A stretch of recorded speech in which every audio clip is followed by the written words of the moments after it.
Damn. That's a lot it takes. I don't know. I lost track of how many times I clicked the the testing stream start button. That's the nice thing, though, is OBS finally built in a bandwidth test button. Whoa!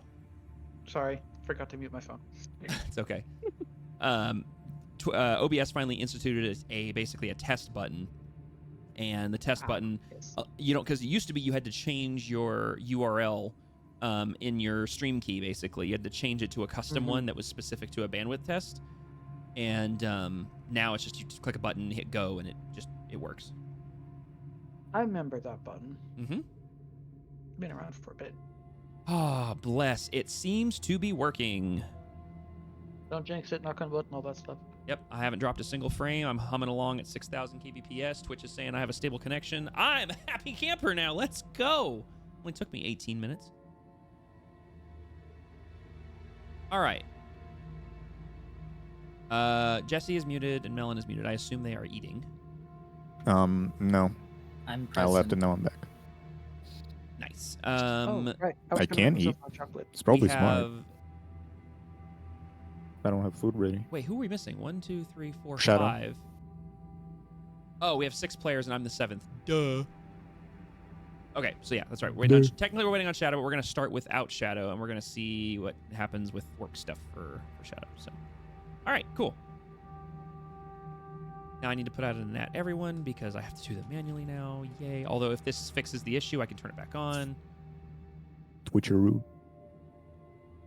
The Witcherosaurus. Uh-huh.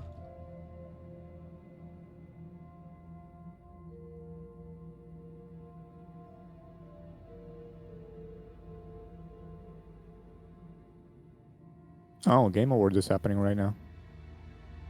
Huh? Something like that, Monthold. Something like that.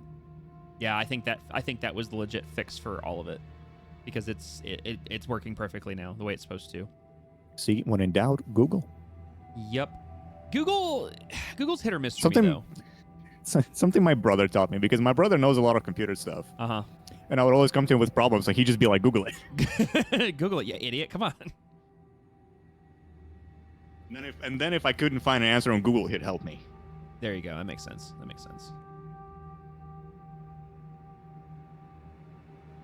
Alrighty then.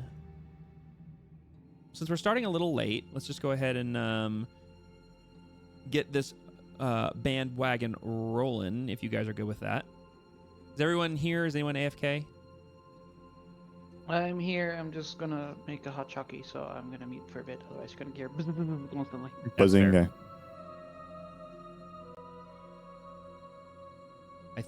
I saw Melon unmute, so Melon, I assume, is here.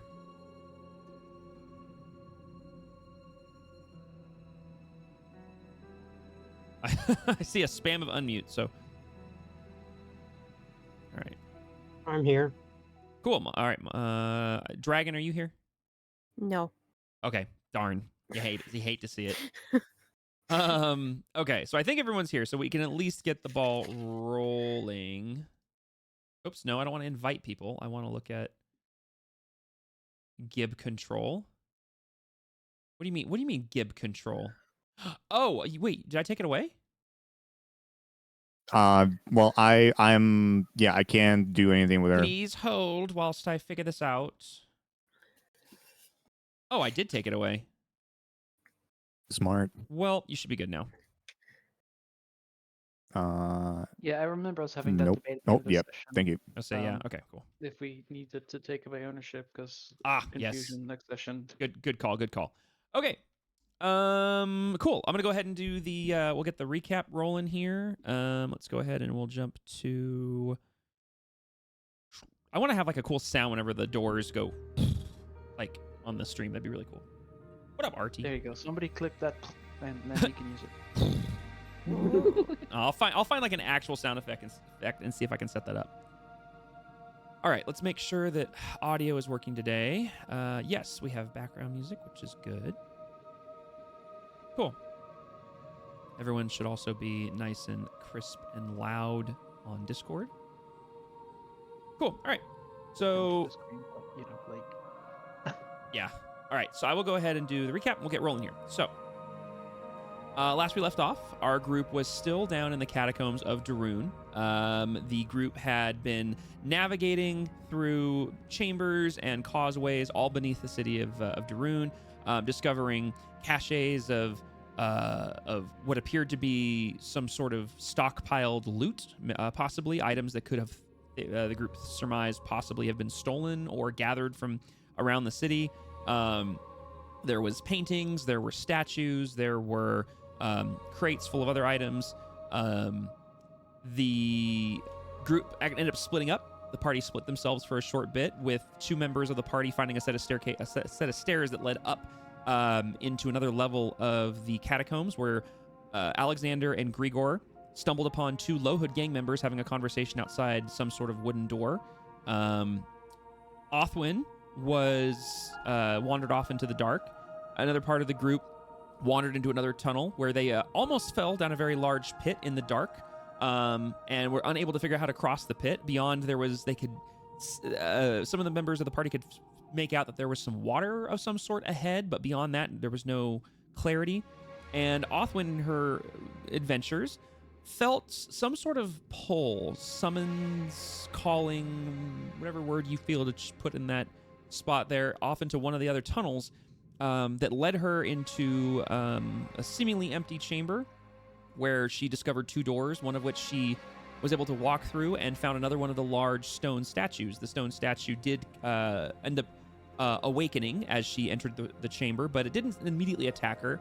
The group did end up entering into combat with it, after which they vanquished it pretty quickly. Othwin was able to use the foot-sized ledge to dodge the beast, or the construct. Beyond that, however, the group found what appeared to be some sort of hidden underground blacksmith shop, workshop. They're not 100% sure, but in their investigation of the room, they found a series of schematics with strange drawings on them written in Sylvan, that indicated some sort of... Ignore that. Okay. Some sort of newfangled contraption or invention that seems to contain some sort of combination of magic and combustion of some sort to hurl a projectile through a long iron tube, basically. Alexander found an entire shelf worth of scrolls and books. Othwin found a strange box full of metal trinkets and objects of various sizes and designs. The group found various files and jars and containers containing various liquids and some sort of granule. They found hand tools for intricate work. There's all sorts of things that were discovered in this room. But before they were able to leave, Spitwick alerted them that there was something coming and ducked under a table. And as soon as the door to the chamber was shut and everyone kind of assumed a position of seemingly trying to hide, many sounds and voices were heard on the chamber beyond. And Talina, peeking through a crack in the door, noticed an entire group, a massive group, a platoon, if you will, of Low-Hood gang members inspecting the chamber that they had just left, that contains the crumbled remains of the stone statue they just vanquished. And it's here, hiding in the darkness of this dimly lit blacksmith shop, illuminated only by the lights coming off of a still simmering forge, that we rejoin our party. And we'll go ahead and jump over to our scene here. Let me go ahead and make sure the camera is moved properly. We'll go ahead and do this. Here you go. So it's here in this dimly lit chamber we return. As a refresher, Alexander is invisible. He casts invisibility on himself shortly before the end of the last session. Talina is hiding against the wall, using her dark vision and elven perception, essentially, to peek through a narrowly open doorway, through the other open doorway into the chamber above, or beyond, I should say. Grigor and Basil are tucked behind, I should say, sharpening stone wheels.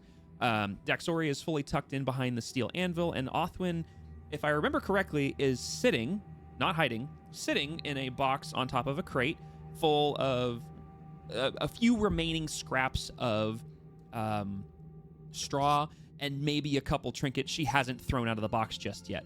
And then Spitwick is tucked underneath the workbench that you guys found next to the door. Actually, let me do this so that everybody can see. So we're going to go ahead and do Zoop. There we go. In the chamber above, Talina, if you recall, you are watching.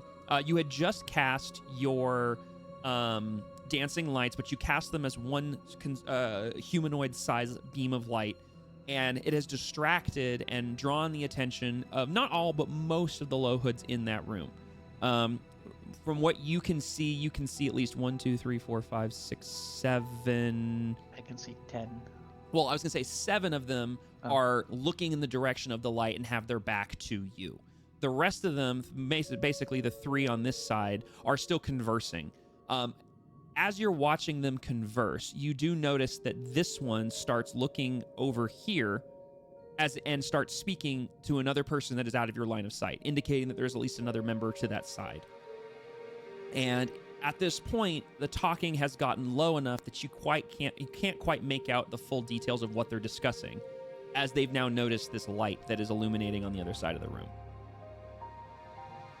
Is there anything else that the group at this point would like to do during this observation that Talina has made? Because we're kind of backtracking a couple of seconds here into last session. The rest of you guys are watching Talina peek through the doorway. Talina, if I recall correctly, you had indicated to the group using hand signals, indicating roughly a head count on how many of what you were seeing and roughly their hierarchy. I remember something along the lines of up and down, if I recall. Yeah, I did a 4 pointing up, 4 pointing down. That's correct. That's right.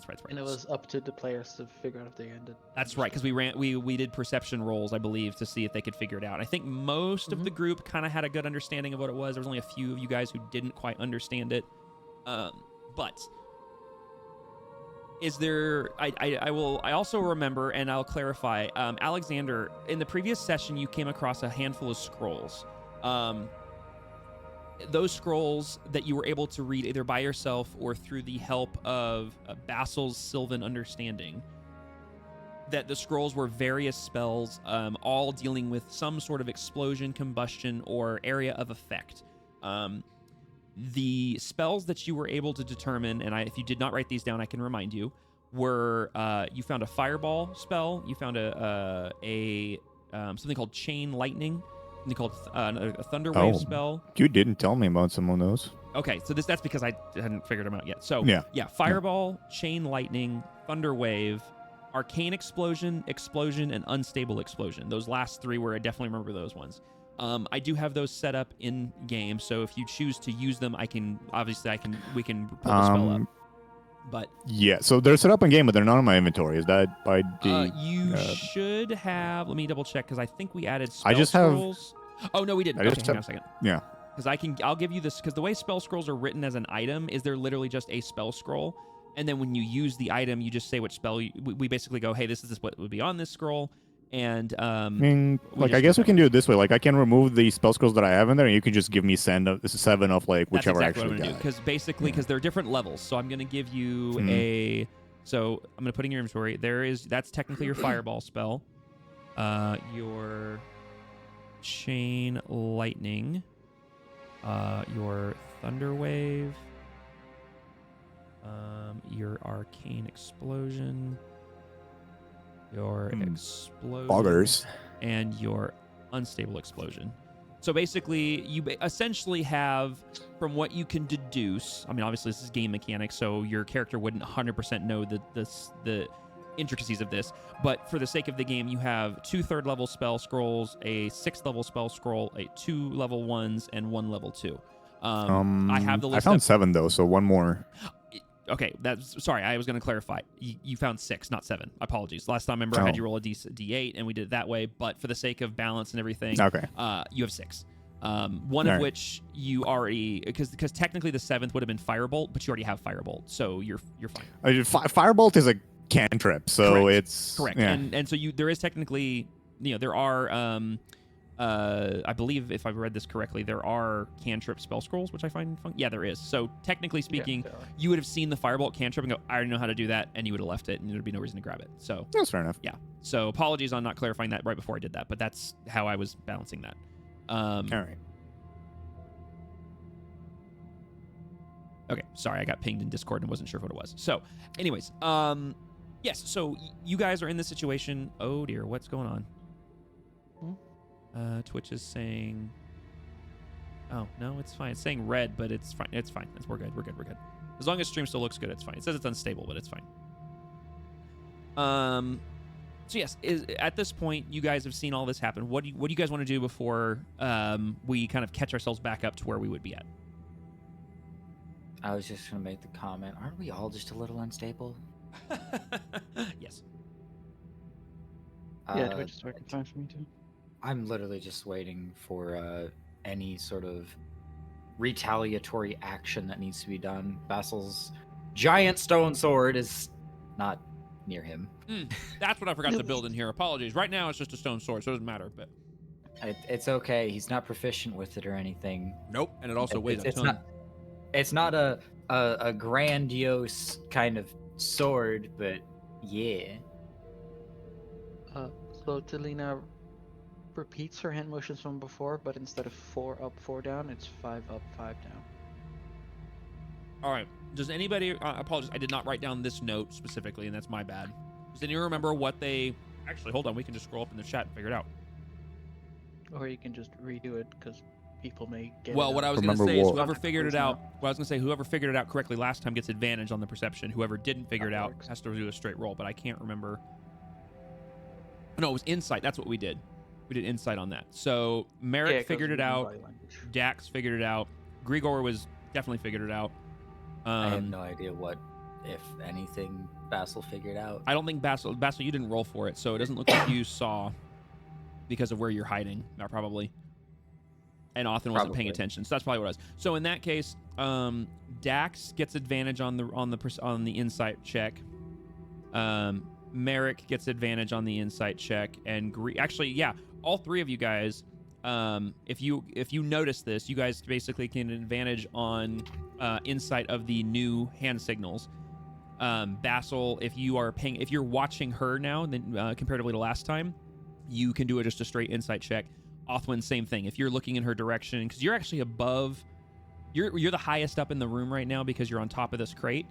So you would be able to see Talina, not easily, but you'd be able to look in her direction and kind of make out where she's at. If you want I mean, to, she's also raising her hand like up, so if not me, then you can probably see me. Oh, are we rolling? you're rolling an insight check to see if you can Okay. understand Talina's hand motions, but you get advantage because you understood the hand signal last time. All right.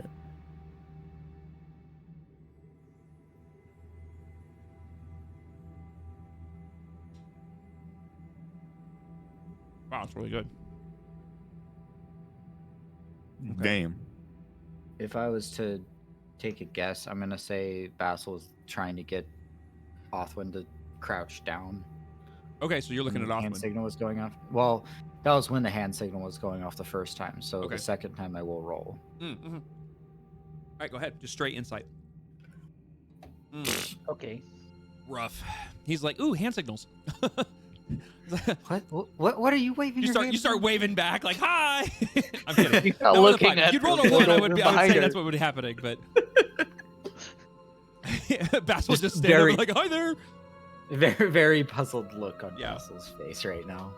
Would Othwin Dragon be paying enough attention to see this particular hand signal? Nope, Othman's just sitting in their box, not paying two shit. Oh my gosh. Little chaos turtle. Right, it's Little so chaos true, and man. turtle. It's just, it's hilarious. I Okay. gave her that nickname sessions ago, and she's ran with it. What the chaos? What? Chaos furball. Oh yeah, it's so true. Would it be a feather ball? The chaos. Yes, the chaos Chaos feather, featherball. That's what I feather said. pillow Listen, or we won't get something. the fur ball until after Othwin dies. Oh my goodness. Okay. Okay, so in that case, Basil, you see these hand signals because you didn't see them the first time.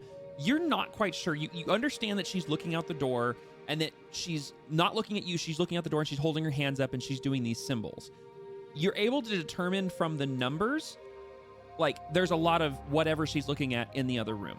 So you at least, I mean, you're not stupid. You understand she's spotting somebody. You can hear noises. You understand she's giving you a head count. But you're not sure what the ups and downs mean. You have no clue. Got it. Dax, Alexander, and Grigor. Well, actually, I would say Alexander, you understand perfectly what she's talking about. You understand the new head count and their rough hierarchy in relation to each other of what you're dealing with. So you understand that you're now dealing. How many did you say, Selena? What was the numbers again? Yeah, let me write it down. 5 up, 5 down. 5 up, 5 down. So you understand that you're dealing with 10, and that 5 are low on the totem pole, and 5 are higher. Grigor and Dax, both of you guys would understand the updated head count, and you're like, well, I think that nothing seems to have changed from the previous time. So, I think we're dealing with the same thing here. So you kind of have an understanding. Again, the head count still makes sense, but you're not really 100% clear on what the ups and downs now mean because she's done it a second time. You're not clear on that. You just understand the head count has gone up. Othwin, more straw. Okay, so the new head count's been updated. Talina, as you've updated the group, real quick, is there anything else anybody wants to do? Talina, you spotted this to let everybody know. You guys have all seen this. I just want to make sure I don't skip over anybody.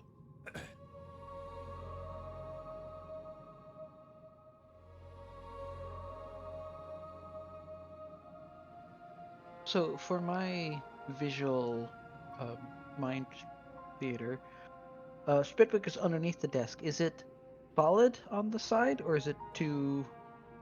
No, it's not two solid. legs of the table. It's a 4-legged table. So he is not hiding behind anything. He is underneath it. So he's obviously in shadow because of the only light from this room being from the forge, and it's not glowing super brightly. As well as the fact the table is only it's a standard desk height, so it's probably 3 something feet tall. And he's obviously, being a gnome, is able to kind of go underneath it. So unless someone kind of bends down and looks, they're not particularly going to see him. Would he understand my hand signals? Let's find out. I don't think I rolled an. Can he see them, given that I'm doing them above my head? Yeah, I remember I rolled for him last time. I think I just rolled a dice or something. I can't remember, but he did not understand fully. But we'll have him do it again. Insight's based off of, is it int or wisdom? Wisdom. Thank you. So we're just gonna roll a wisdom Wisdom check that riz. for him. Yeah, he has no idea. He rolled a 7, so he just sees your hand waving around and just tilts his head to the side, and you can't really. You can see it, Talina, but his eyebrow just climbs up. That's basically he doesn't know what's going on. He kind of shrugs to you. I imagine if I were to look over my shoulder, Basil and Spitwick would have a similar expression. Well, Basil understands the head count. He's not dumb. Even though he rolled lower than Spitwick is... he's not stupid, but he's not the most well-learned individual. He's not stupid, but... Yeah. So he's very confused on what you're interpreting. Basil, on the other hand, you at least understand... Okay, 10 people. I have no idea what the ups and downs mean, but I'm assuming the 5 and the 5 mean 10, which, okay. And as you're watching into the other room, you now notice that several of the members here have, or the Low Hood gang members, I should say, have started kind of surrounding the light and are kind of waving their hands through it, sticking their swords through it. Is the light staying put? Are you doing anything with the dancing lights? The moment they're sticking their sword into it, can I split it into 4? Like Okay. how it would normally be. But Sure. they'll be in the same space, so you don't Okay. have to split them up on the map. Okay. But they'll just split into 4 wherever they stab it, Okay. and then reform after a little bit. Actually, I think I can do this. Yeah. Oh, that may not work. But I just want to make it appear that they're breaking it apart whenever they're stabbing it. But Sure. it Oh, I comes see what you back mean. when they're Okay. finished. Yeah. It's like it's quote unquote reacting to their stabs. I gotcha. It's not, but it is. Gotcha. Okay. So the lights quote unquote react to their interaction with it. It breaks apart, it moves around. They kind of swirl and dance around their blades and then reform into the full, basically pillar of light. and then it'll break apart again and kind of swirl around a little bit, and then and so every time they interact with it, and it's got them very kind of focused and entranced on it. They after a couple of moments, actually, let's do it this way. I should check how long dancing lights. Yeah, after a couple of moments, you start to hear chuckles and laughs come from it, and you start to notice that most of the members in the room have kind of created this sort of cluster around it, where they're kind of gleefully messing with it and playing around with it, and they're finding entertainment in it. And the ones that were over here talking have now kind of lined up in this sort of like kind of along the edge here and are kind of looking over. And so at this point, all of the low hoods that you have visual on have their back to you. None of them are looking at the door here. But you obviously understand that your view of the room is limited. Mm-hmm. Yeah, 1 minute after I cast that spell disappears, and I'm not recasting it. Okay. So yeah, so then after a couple of seconds, about a minute, the light goes out, and you hear a collective "aww" come from the other room.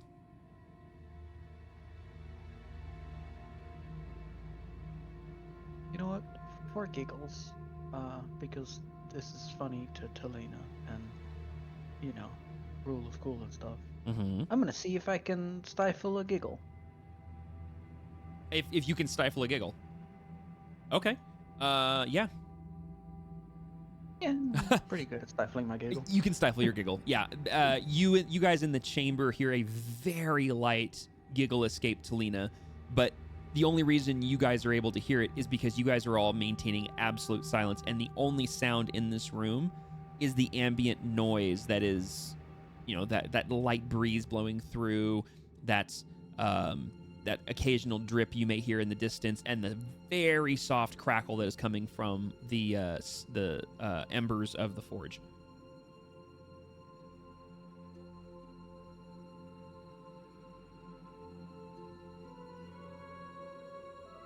But I mean, I will say this: after a short time of the light being out, you start to notice several of the members start to leave. Good. I was doing another head count, and I was like, no way we're fighting 13. Nuh-uh. Yeah, and you notice a few of them start to leave. You don't. All of them aren't leaving, obviously, but oops, I don't want to grab the dead guy.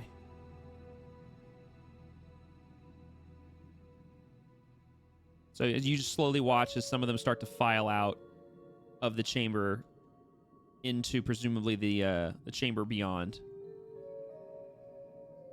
I'm gonna do the hand signal where I have my index and my middle finger pointing down and making like a walking motion, and I'm purposefully walking that little hand signal like in the same direction that they're walking.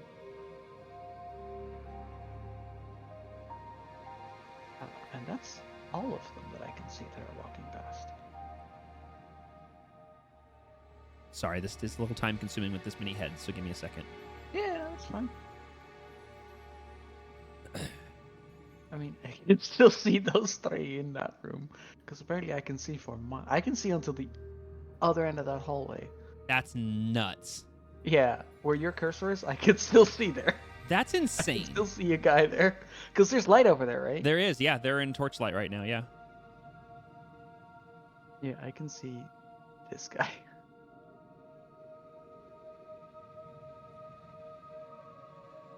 Okay, there we go. So yeah, so one by one, you start to watch the enemy combatants leave the room, seemingly satisfied with the weirdness of the light showing up and then vanishing with no explanation. These guys aren't the brightest, and not quite sure of what's going on.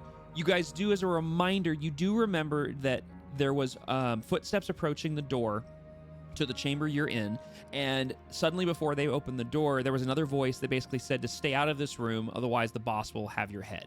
Something to that effect. I don't remember the exact words I used, but essentially that. So you know that the room that you're in was more or less forbidden for these particular individuals to go into, and yet they seem to have left the area for now, at least from what you can tell. From what you can see, Talina, obviously you can still make out way in the distance. You can see what appears to be one standing back in that hallway, and then obviously you can still see what appears to be one. Yeah, I can see that guy. Yeah, but that's all you can see.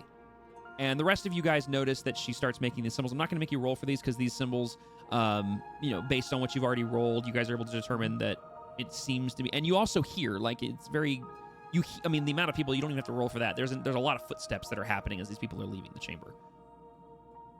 What would you guys like to do? I'm gonna close the door and prestidigitation that torch to the left of me on the map back on.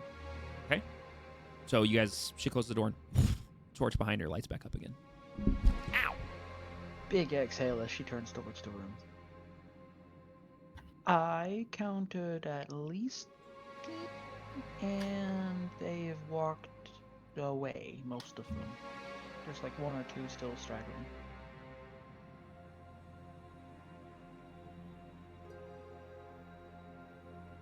Mind you, Talina, at this point, you notice Alexander's not in the room.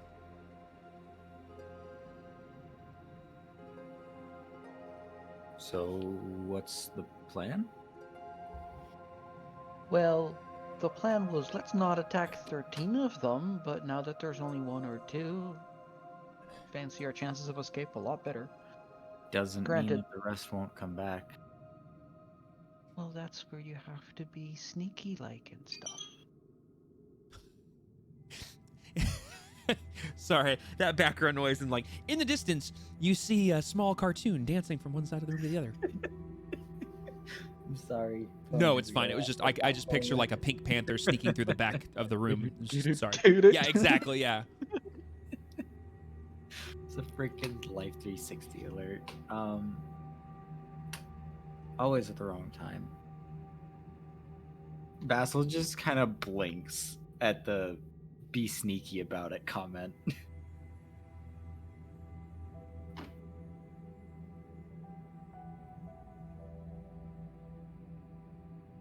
Where's what's his name?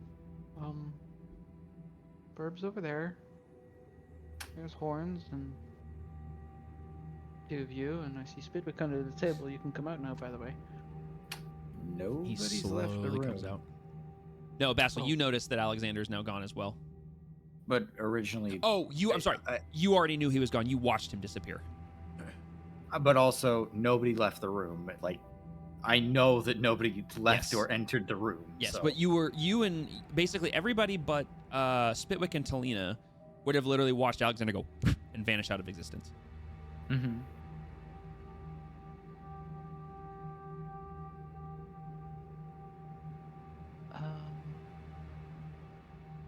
What I know about invisibility spells? Roll me an Arcana check.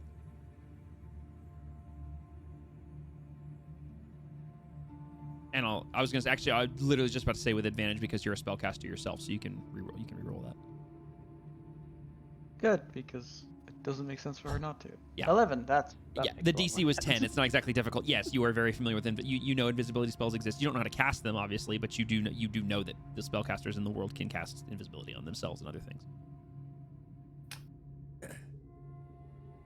I will say in future reference when it comes, if you are already a spellcaster and it's something that, like, if you're like, would I know that? That's 100% a character question. So if you want to say you're not sure, then we can roll for it, but I'm going to leave that to you guys to decide on that sort of stuff. For the funsies' sake, could you make it so that when I go invisible, I'm actually invisible for the others? Yeah. Well, I can make it invisible. If I make it invisible, it's invisible for everybody except me. No. Yeah. So even I can't see it. Correct. You would literally That's vanish. a little bit crunch. Yeah. I mean, we won't meta, but it's... I could do... Hold on. I think... For the funsies. Yeah, I can do this.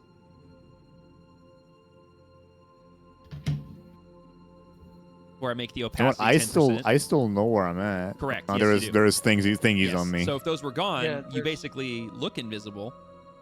There's an orb around him, though. Yep. I do want to state Basil can't see where Alexander is. It's dark. I keep forgetting our 2 humans over here are like, thanks guys, can't see a damn thing. I forgot about So I that. guess if he was paying any attention, he would have seen, like, as the lights dimmed in the room, Yeah. You would have Alexander watched didn't his just disappear silhouette into vanish. the dark. He would literally, like, disappear. Yeah. Yeah, you would. Like I said, for those I of you that figured at this point, Basil figures, oh, he's just like He just does shadow that. guy. He just does things like that. were, I've seen him cast a fart cloud of darkness. I am not gonna question him. Yeah. Fair enough. A fart cloud of darkness. Okay. Haven't heard that one yet.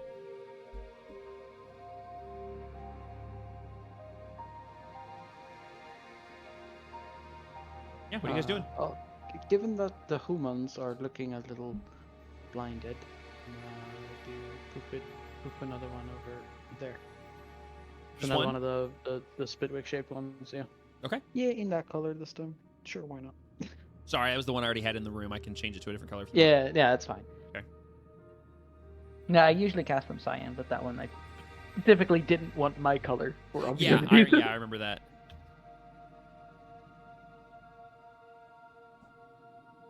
Oh, is Othwin trying to get off this crate?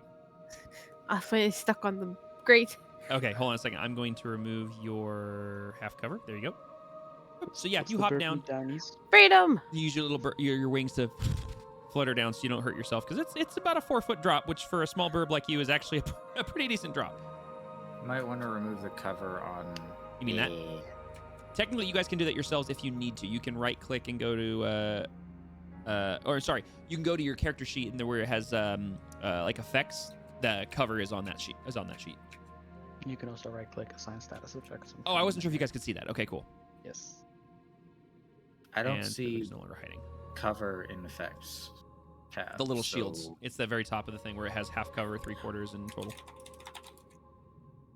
You little should. Yeah, you shield. say that, but those aren't in that list. Oh, well, now we're discovering more things you guys can't They see. are in Okay. the pop-up because they're not D&D effects. They aren't? No, they're not effects as in like conditions. Oh, Those- I understand. The I ones in gotcha. that list are specific conditions. Gotcha. All right, so Grigor goes over to the table and sets down. So the components that Grigor has in his possession, if I recall correctly, the hollow rod, the tube essentially, was already on the table.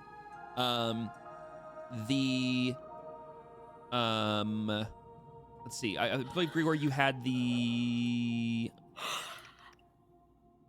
Trying to remember what all the components that you had, because you had several. He had stuff that was in this box down here. Yes. Okay. So that's right. So you had the small metal box that, when you rattle it, you could hear things inside of it. You had the basically the thing that looked like, for the way to describe it, looked like a trigger.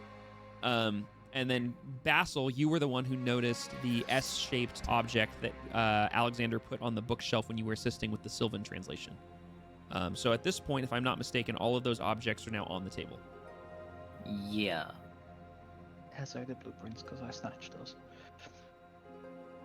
And Basil's just kind of lining everything up as to the plan to the best of his ability. And also not to make a loud noise. Okay. Okay, so you're actively trying to be quiet. Okay. So one thing real quick is you do notice as you're starting to put the components on the schematic, and you obviously are translating because you can read Sylvan, you recognize that you're missing a lot of pieces. You have several of them. You have what looks to be where, one end of it, which would be where the long rod is. Grigor's object looks like it's part of a series of objects or mechanics that build some sort of cluster of components that build the backside of this contraption. One of the objects looks like it connects to this box. It's the one that looks like a trigger. It looks like it goes up. You find a slit and it looks like it would go inside of it to a degree, but it doesn't stay in. It just slides back out. So it's obvious that it's not been constructed completely.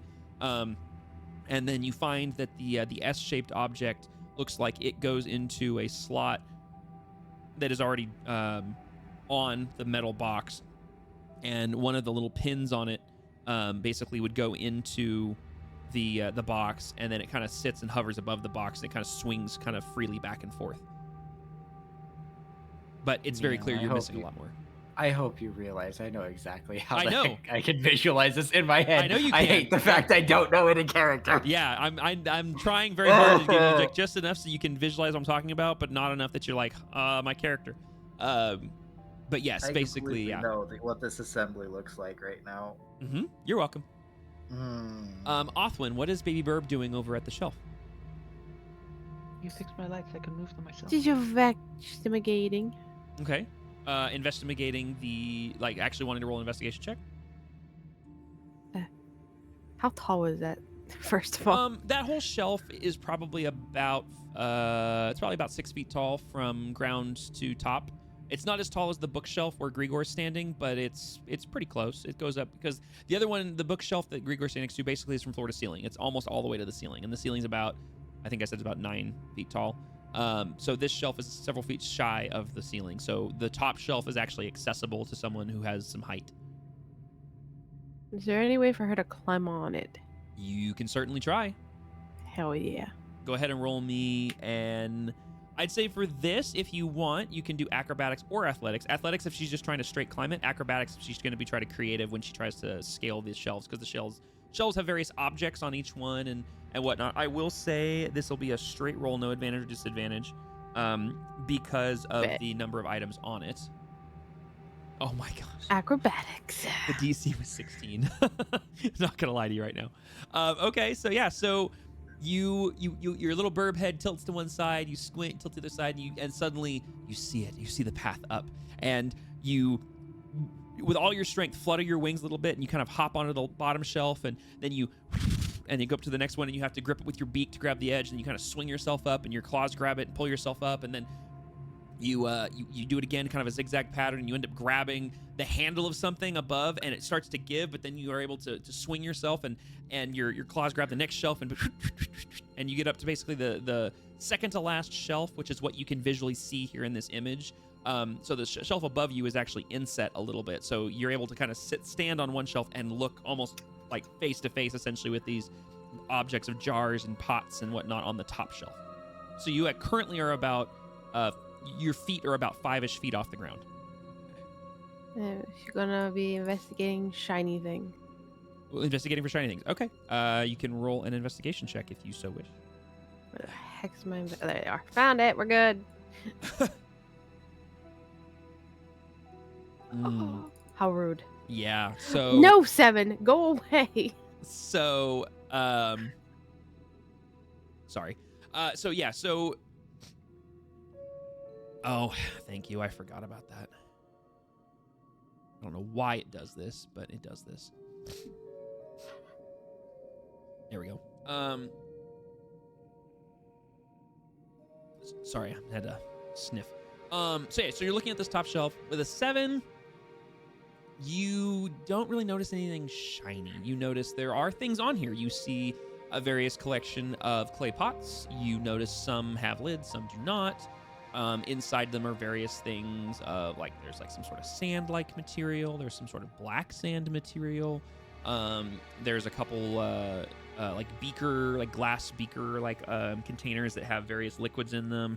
The shelf that you're standing on has various hand tools and like small crates and boxes, and just kind of a knickknack, but no shinies. The shiniest thing you find is a small, what is basically, well, not a small, but basically a file, a wooden handled object that is about a foot long piece of metal with a very rough, scratchy edge on both sides.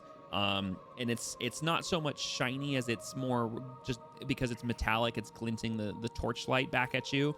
And as soon as you touch it and realize, oh wait, this isn't a shiny, it's just reflecting light, it would no longer interest Othwin. Well, much to Othwin's personality-wise right now, everything on the shelves are getting tossed to the floor. Oh my. Okay. So here's what I want you to do. I want you to roll me. Oh no, kind of nervous about this one. You're going to be rolling me for the lack of a better term, you're rolling me a stealth check at disadvantage because you are actively creating noise. Stealth disadvantage. And I'm going to warn you. There it goes. Never mind. No need. Okay, so as this is happening, so Othwin, you've been prancing and climbing up and doing so quite deftly based on your size as well as that roll. You're able to get up to the top of the shelf without making a whole lot of noise. Grigor, Basil, Spitwick, and Talina, you guys are over at the desk. Alexander, you snuck in behind him, invisible, so no one knows you're standing there. And you guys are at the desk and you're collectively piecing these parts together and kind of seeing how they connect, realizing you're missing things, and kind of hemming and hawing over the schematics. And over your shoulder, you hear the sound of Othwin reaching the top shelf. You hear the as her weight lands on that top shelf, and you hear the wood creak and everything. And I'd say that based on what's happening, Basil, you'd be too invested in what you're doing. Alexander, I would imagine, unless you say otherwise, probably not be paying too close attention to what's happening on the other side of the room.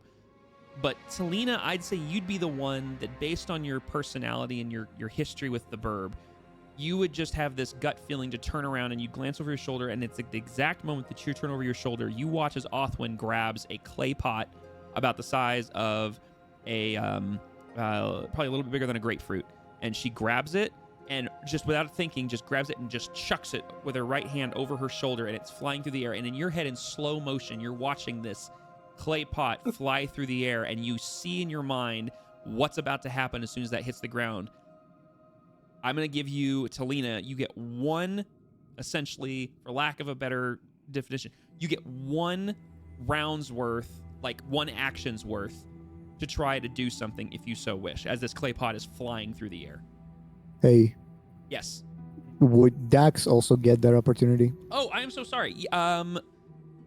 Yes, Dax. So Dax she, would, because she's- I didn't call yes. it out. I was moving out. I No, was no, no. moving around her token, but basically Dax came over there, and the plan was for her to maybe later go and check out what everyone else is doing at the table. But she also stuck around, just kind of side-eyeing the bird and what the Sure. bird was doing. And now that the bird is making noise, which Dax doesn't want to be discovered, obviously, she's gonna try and stop that as well. Okay, then I would say let's start with Dax, actually, because Dax is literally right there watching this happen. And then Talina, you would be kind of reacting to what's happening. So Dax, you watch as Othwin climbs up, and you're like, what is the bird doing? Grabs the clay pot, just right over her shoulder. And what would Dax try to do? And I'm not, like, it's not a full round's worth. You basically get to do a movement, an action, or a bonus action, essentially for game mechanics. If it's flying anywhere near her, I think she'd try to catch it. Okay, I want you to I want Dax to roll me a, I'm thinking athletics, if I'm not mistaken. Say, Or dex save. Oh, of course, Dex. Of course, I'm so dumb. Yes, thank you, Dex. I want you to have her roll me a dexterity saving throw. 2 saving throw, okay. Yes, and while that's happening, that's a really good Dex saving Almost throw. landed on a That 4. was going to be a high DC, and that's very good. Okay, so I saw that Talina had a plan. So what I'm going to ask is, because this is happening this is going to be happening simultaneously. Talina, what would you do as you see this happen? Before you see Dax move, you just see the pot leave Othwin's little burb hand. What does Talina do? So this is all going on in slow motion in her head, right? And she sees the pot flying, and it's like, okay, this is going to fall and make noise. I want to make an excuse for noise in this room.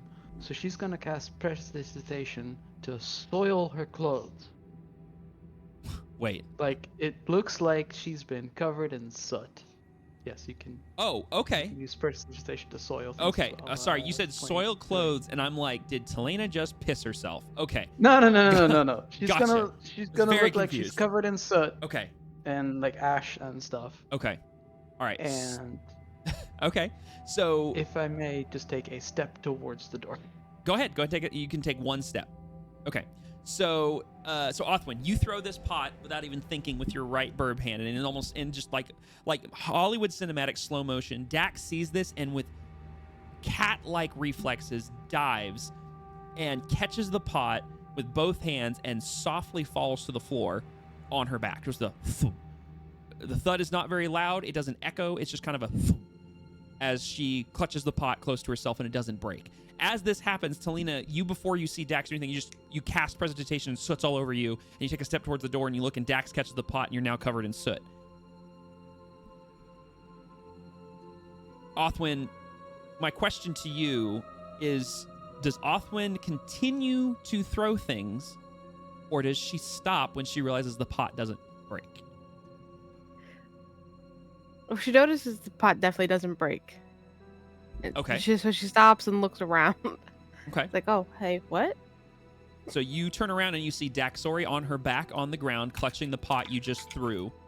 And Giving you a very angry look and just saying, "Really?" Okay. And then how loud is really? Not. It's just a bit quieter than like regular speaking tone. Okay. It's not whisper. Sure. Let me. Yeah, like a stage whisper. It's like on the one hand, kind of trying to keep quiet, but Mhm. also So it's kind of like really a bit higher on emotions. Okay. I will say without a roll that is based on the current situation. I'd say that's you don't need to roll a stealth check on that. Okay. So you see Daxori looking very pissed at you, and saying really, and then you look over and you can see what would Talina be doing? Because Talina was the only one who would have noticed this at this point. What would Talina's reaction be? Hand on doorknob, looking at Daxori, considering whether to proceed with the plan or not, given that there was no sound. Okay. So Othwin, what do you do after you notice this? Not looking away from Dax or anybody, picks up another pot. I can see this in my head. It's the cat pushing the cup off the counter. I can see it in my head. She looks at it, looks at them, and holds it above it, drops. Oh no! She All right. thinks it's a game now. Oh no. Okay. So you know what? I'm At not least even you gonna. had a reason for the action. Huh? At least there was a reason for the action. Yeah. So I'd say that Daxori doesn't get. No. You know what? Daxori, if she wants to try to try to catch the next one, she could do another dex saving throw at disadvantage because she's prone with the other one, but she's close enough that if she just basically lunges, she could almost grab it with her one of her hands, but it would be 100% disadvantage. So another dex save with a disadvantage. Yes, dex save from Dax. And All right. but Talina, at this point, I mean, you're watching this happen, but there's nothing you can really do. Oh, that's a nat 1. That is a nat 1. Oh, I love when the dice tell stories. So Othwin holds the pot, lets it go. It falls in slow motion, Talina, as you watch this thing just through the air. Dax sees it and just like tries to roll and lunge. And as she rolls to move, she crushes the other pot under the weight of her body on the floor. It doesn't make a shatter sound, but it makes a crunch sound, followed immediately by a shatter sound of the clay pot striking the floor. And as it strikes the floor, all of you, the room goes silent. All of you guys, all at once. You can hear your heartbeat in your ears, and everyone knows, oh no, that was like all. And Basil, Grigor, Spitwick, even Alexander, even though you're invisible, all of you guys hear that shatter, and all your heads turn like a swivel just straight over to the shattered pot in the room, and all of you guys just it feels dead silent in the room. You could hear a pin drop, and Talina, you hear. On the other side of the door, you hear muffled. What was that? You hear that? I heard it come from the other room. Come on, we should go check it out. I'm gonna drop concentration, do like a 1, 2, 3 count in my head after the sound, Okay. and then sneak through not sneak through the door, but like go through the door, keeping the opening as little as possible. And I'm not trying to hide. At this point, I'm trying to look like flustered and a little out of breath. Okay. Are you closing the door behind you? Yeah. Okay. So Yeah, I'm trying to have their line of sight into the room be as short and as restricted as possible. okay. I'm gonna say for that to be effective, I want you to roll me an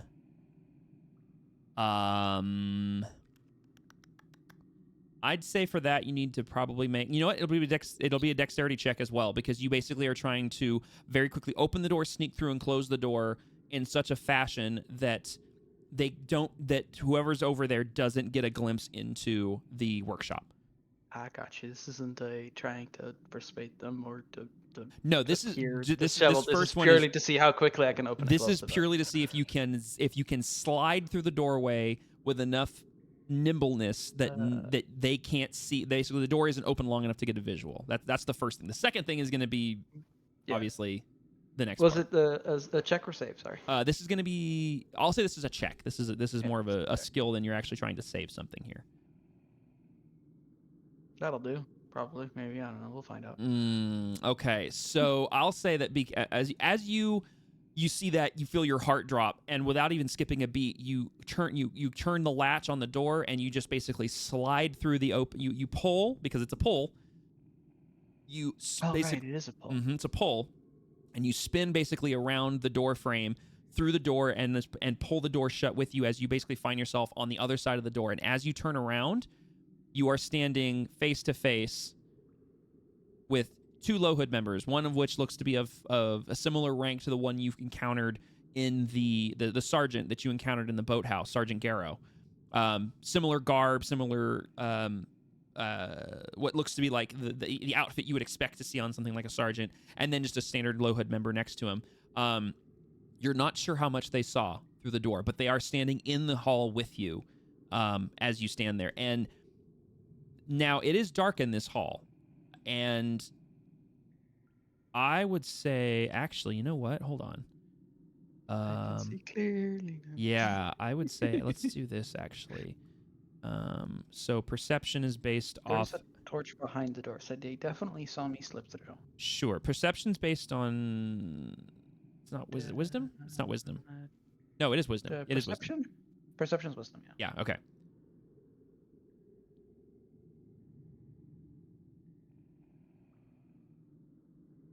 And like, I'm not trying to hide, right? I'm not Yeah. doing this quietly. I'm just doing Yes, it of quickly. course. So basically, you as you kind of do this maneuver and end up in the little hallway here. Oh my gosh, stupid thing is not updating in real time. There we go. So as you do this little maneuver, you find yourself. I'm gonna move the camera actually. Zoop. You find yourself. You turn around and you see in front of you two low hood members. One of them looks like he's looking through you, like he doesn't even see you. The other has this perplexed look on his face, like he could have sworn he saw something come through that doorway. And you do you do anything? Because remember, you're in the dark right now. I dust myself off as like I'm trying to fake that I'm cleaning myself off, but it's not doing like a full clean off, not Okay. casting anything or anything. I'm saying, "Oh, hey boys, this isn't the wizard and wand. Where the hell did I end up?" So you say this, and you hear, "Who said that? What the hell?" And you see them pull their weapons, and they start looking around in the dark aimlessly. I sigh, snap my fingers, and two balls of light appear next to me.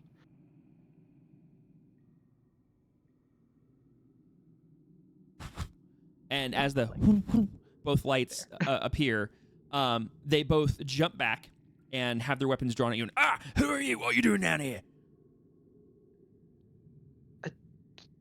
Where? What am I doing where? This isn't the Wizard and the Wand. I was supposed to be teleported to the Wizard and the Wand. Roll me a deception check. And you know what? I'm going to give you advantage. No, never mind, because that's a nat 20. Need it? Don't need it. Because I was going to say that the creativity of mixing the soot with the teleportation ruse is actually brilliant. So, so you give them this ruse. They look at each other. They look at you. They look at the soot that's on you and the lights that you just cast just out of thin air. What do you mean teleported?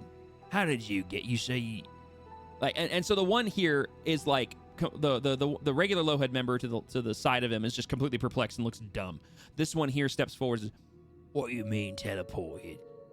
Where was you? You said you was trying to go to Wizard and the Wand." Yeah, I was supposed to perform. I got a bit late, so I asked a buddy of mine to just snap me over, and I think he missed.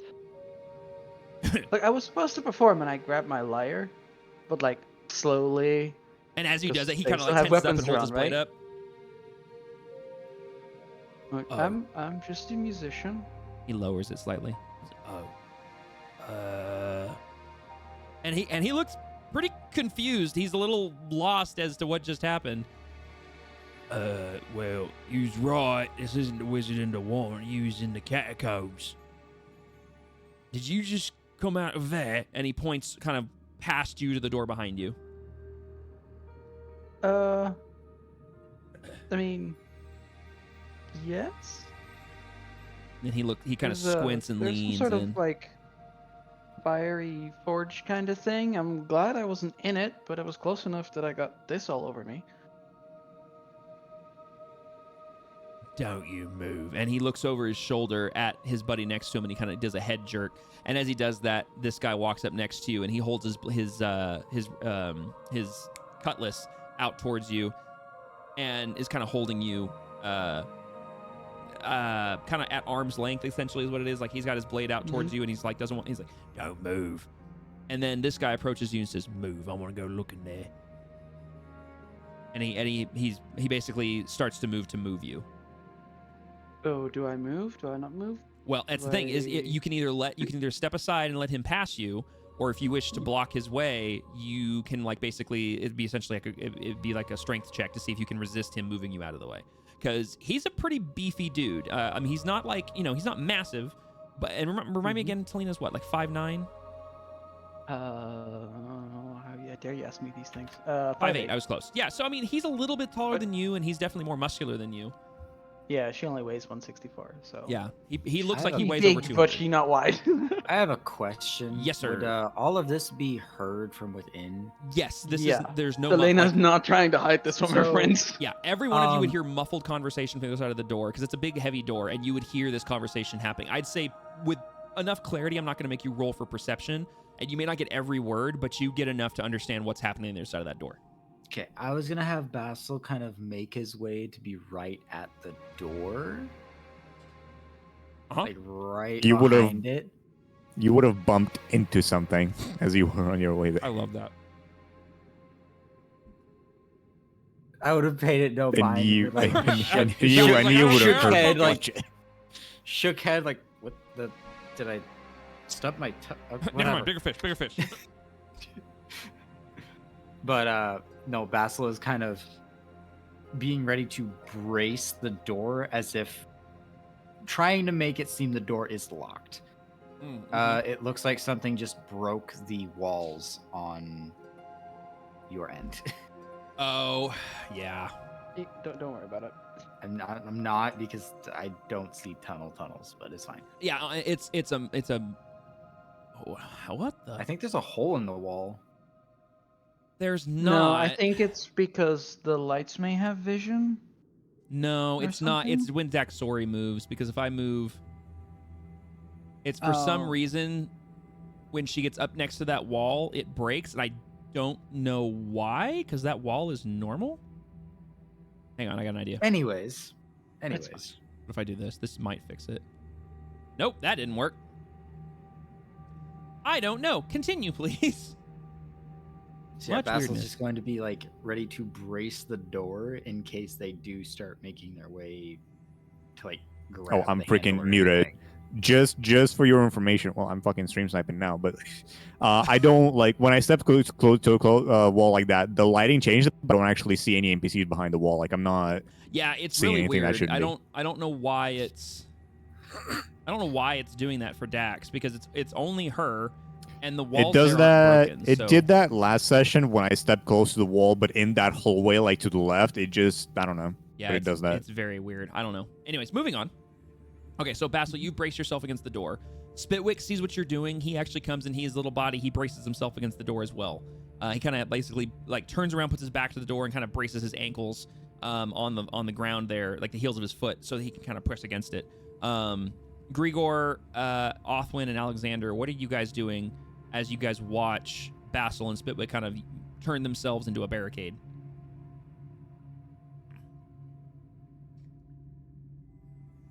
Alex is just kind of standing there, waiting to see what's gonna happen. Okay.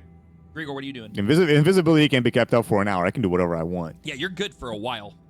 It's nowhere near been an hour. It's been maybe 5 minutes. Yeah, taking some cover and getting ready to run a dagger in case it comes to it. Okay. All right. So you're readying a dagger and taking cover. Okay. I'd say if you're using the wheels as cover, you'd get half cover for that based on the the particular way the objects are built as well as where you're positioned. And then you have a ready dagger. So what is the trigger for your dagger being thrown? Is it just somebody coming through the door? If a low hood comes through the door. Okay, sounds good. Good specification. Yeah, thank you. Othwin, are you, now that because you've dropped the pot, it went real quiet. Everybody panicked, and then you saw Talina disappear, and then two of your party members brace themselves against the door. What are you doing? You're gonna start by jumping off the. Nope, that's not what I wanted. Jump off. Nope. Where's the pot that she broke? You're standing on it. Oh, I'm standing. Good. I'm touching it. Do I have to cast mending on something? Or can I just say I mended it? Yes, you could say that you mended it. So Okay, yes, we're just gonna mend it. Okay, I'd say mending for the sake of this pot's very small. It's a cantrip, so yeah, I mean cantrips. The mending cantrip's not super strong, but for the purposes of rule of cool and storytelling, you are able to mend the clay pot mostly back together. The lid is nowhere to be found, but the pot itself is back together. Well, she's gonna take it with her to the door. Okay. She's gonna stand right here, and the first bad guy that comes to the door, she's throwing it at him.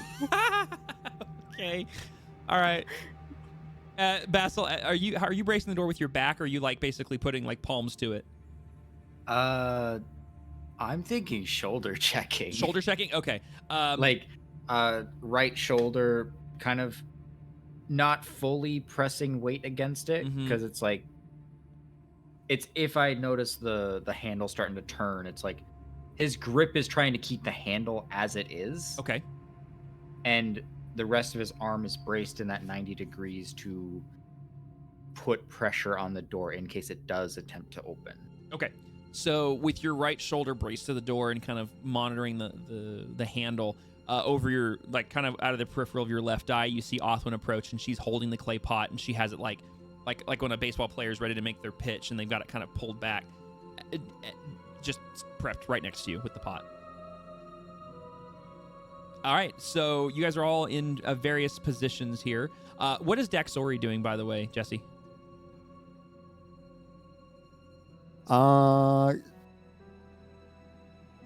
She would get up close to the door, which I guess that's not really close to the door. I guess it would be more like to here, if there's space. Okay. And if a guy walks in, he's just gonna get fucked. But she has a dagger in her hand. Okay. Is she and going she for a will be melee ready attack? to strike as Okay. well. Yeah, melee attack. Okay, beautiful. And what's her trigger for a melee attack? Hood walking in. Okay. But like not just opening the door, but like actually walking through it. Okay.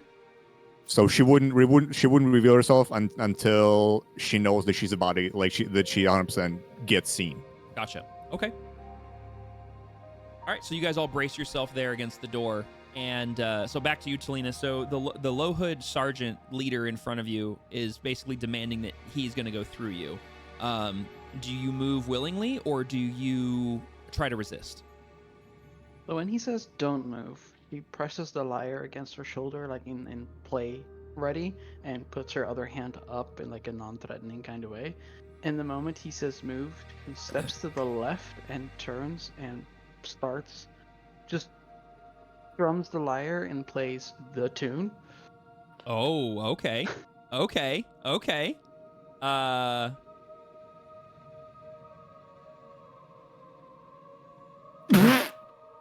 Oh, geez. Wow, we love dice telling stories. Okay, so what you guys basically hear is you guys are all bracing yourselves against the door, and you can't hear a whole lot, but you hear,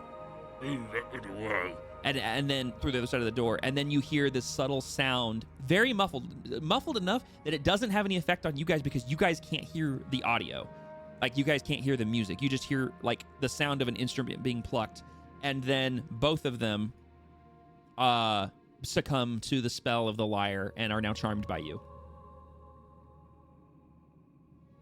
I don't suppose you guys want to get me out first?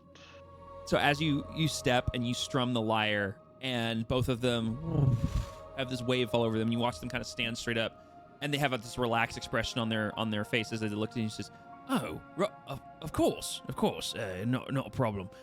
Here, this way. And the two of them start heading out to the other chamber. Hold on, I was just checking my character sheet because let it me doesn't auto use the charges. Yeah, let me That's fine. confirm this. Because there's your instrument has certain charges per day. Yeah, I have 2 per day, and I hadn't used any, so that's just the one. Okay, so I want to confirm the charmed spell. Yeah, they consider me friendly, and I have advantage on social things. So persuasion. How and long does deception it stuff. last again? That's the part I. 1 hour. Okay. Or all right. well, I think we ruled until I stop playing, but the spell as written lasts an hour. Yes, if you were going to continue I'm just playing the gonna- instrument, they would remain charmed by you, but they would get wisdom saving throws every quote-unquote round's worth, but I'm not going to do them every 6 seconds. That'd be ridiculous. So they'll periodically they would be making saving throws if you were continuing to playing. If you just play it once and leave it up, it would dissipate on its own in about an hour. I'll keep plucking it because I know there's more ahead, and Okay. songs last a bit, so I can just keep plinging and walking with them. As What did we say rest the of my range party was on members. that instrument? Because I remember we put 30 a range. feet. 30 feet? Okay. It's the same range as the charm person spell Okay. to keep it balanced. Perfect. So yeah, they lead you into the other chamber, and the rest of you guys inside, you hear the sound of the muffled sound. You hear her ask her question, and you hear, of course. And so then you hear the footsteps, and you hear a series of footsteps leaving the chamber and getting further away from you. Oh, is that a concentration? Nope. Basil is going to kind of look down towards Spitwick and point to the table with all the plans on it, and basically just mouth the words, "Grab them." Spitwick sees you, nods, and scurries over to the table, and you see him trying to reach up on top of this table that is a little taller than him, and he can't quite. And so instead of doing anything, you see him take his little spear. He basically reaches it up, lays it down on the side of the table, and just drags it across the table, pulling everything that it catches onto the floor, making a little bit of noise. And he scoops up all of the schematics, he scoops up all of the components, and he stuffs them down into his little leather sack. And some of them are still sticking out of the sack and everything, and he slings it back over his shoulder. And from what you can tell, he's gotten everything that was on the table except the metal rod. It was too big and it was too heavy. Ingenuity. I love it. I will say that as this happens, Talina, behind you, you hear like a sound of clattering and things falling on the ground, and both of your new guides basically hear that and turn over. What was that? And they seem to look back in the direction that you guys just came from.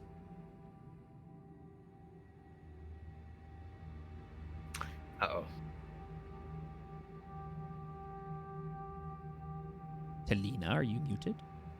No, I'm not muted. Sorry, I was moving the blueprints out of my inventory to the party inventory so that you. Can Oh, hold them. good. Thank you. Appreciate that. Yes. Sorry, the 2 guys ahead of me, or what? Or So they're turning around. basically, you at the same time as them hear a sound of clattering of things falling on the ground behind you, like, and as this happens, that your 2 new guides essentially kind of turn over their shoulder. What was that? And start looking back in the direction of where you just came from. Excuse me. I'm actively playing music, and there's a closed door between. Well, this door's closed, but Yeah. Spitwick just Fair. dragged a whole bunch. I mean, because how loud are you playing the music? Oh. Because you're only playing one I instrument. mean, Metal Yeah. pipe clang sound. Yes, we're talking metal pipe on metal pipe cobblestone on floor, stone floor. glass yeah. breaking, small metal objects on. Like it's a Yeah. smattering of noise. Yeah. Thank you. Whoever just did that, you get inspiration because that was exactly what I needed. Whoever just did Sure. that, Oh. you get a point of inspiration. Yes, exactly that mixed with like a couple other things. Like it's not quiet. Okay, fair enough. It would be muffled because you are correct. There is a closed door between you, and they can hear the subtle plinking of your lyre, but it's still enough to draw their attention.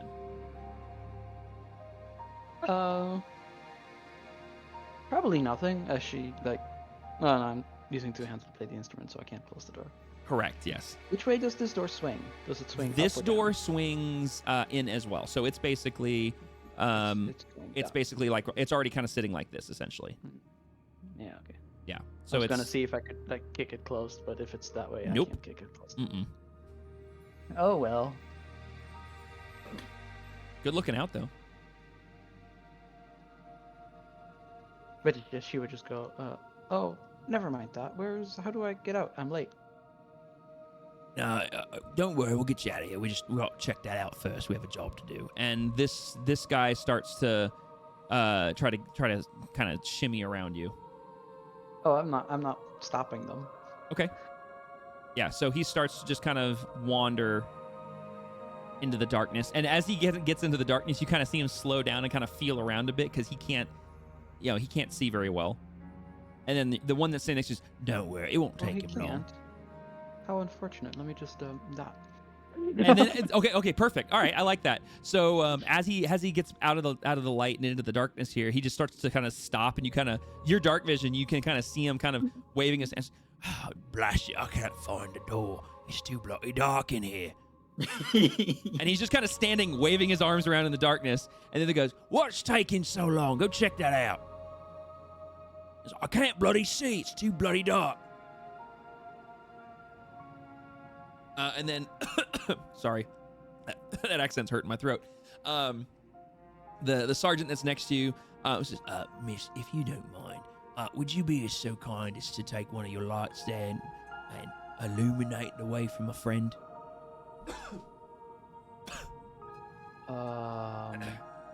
Well, is that the way out? I want to go out. No, man. And I'm miss. just gonna like take a step next to him, not like Uh-huh. trying to pass him, but I'm like trying to encourage movement in the away direction. And he has this look of like he's looking between you and his friend, and you and his friend's like, no, well, I'll be right back. It says to his friend, and then he starts walking across the room, up and over the ledge there. Yeah, I'm keeping the lights next to me as we're Okay. walking up. Okay. I will say this. So the other guy's now kind of just standing in darkness, completely unsure of where he's to go, and he like runs into a wall, and you hear like, oh, ow, and then he kind of like, oh, ow, and he's just kind of stumbling around in the darkness. The ones that are, the one that's with you, you notice at this point now on the other side of the room, you see two low hoods talking to each other, kind of quietly, not like hushed tones, but quietly. They're conversing over by the other torch. They haven't noticed you yet. They don't hear your music as of yet, but you do see them, and it's only a matter of time. You know, it's only a matter of time till they see you. I can also see these two up here on the other side of that door. assuming Yes, that it they was are still far open. enough away that they cannot hear you. Oh wait, how high is that ledge ahead of me? I can. I can see They're over about a it, right? foot. They're about you just climbed. It basically took a step up about a foot, and then one up above you is another foot. So they're not massive.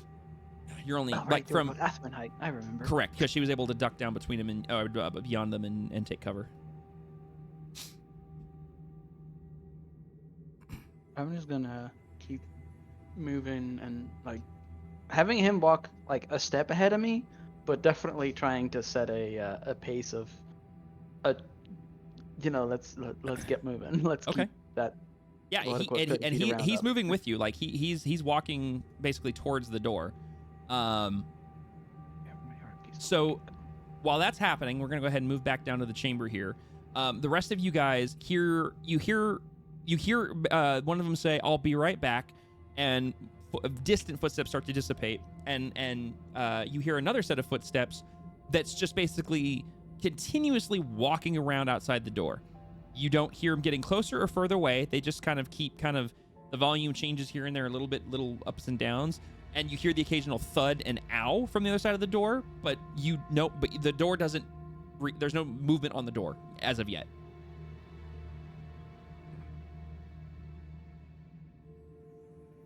Do you guys here in the workshop wish to do anything? Basil is still in the tensest moment of just holding the door, because whether the guy can see or not, he might eventually find the door. He's hoping Talena has a good plan at this rate. What about Othwin, Grigor, and then Jesse for you and Dax? I'm still holding the pot throw. Okay. Same, but without the pot. Okay. Grigor, is you still waiting on that dagger? No.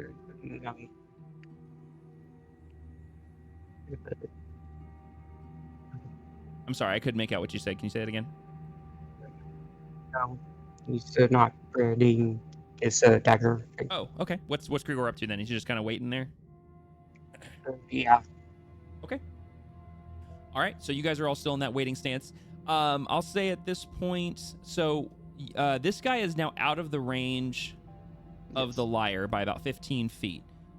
So as you leave his range, he is going to get another attempt to try to snap free of it before the spell dissipates. Because if he doesn't break free of it, it'll continue to have a grip on him for an hour. If he does snap out of it, he doesn't snap out of it.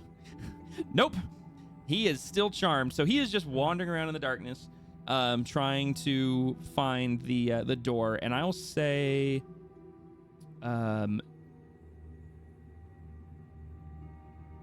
it is. Yeah, probably it would be another one of these. Okay, so he's gonna see if he can find the door. Oh wow, okay. So, after several thuds of ow, ow, he does finally oh wait, and he feels the door, and he's kind of feeling around on the door, and you guys on the other side of the door can hear the sound of kind of like tapping and like small thuds as he's trying to you can basically make out that his hands are trying to feel for the handle, and finally he does get a grip on the handle. He tries to turn it. Basil, are you the one? You said you are trying Basil is gripping the handle while also bracing the door, so he's trying to keep the handle from even turning, making it seem as though it's locked. Okay, so in that case, what I want you to do is I want you to roll me a strength check. He's going to roll a strength check, and he's going to be trying to basically open the door.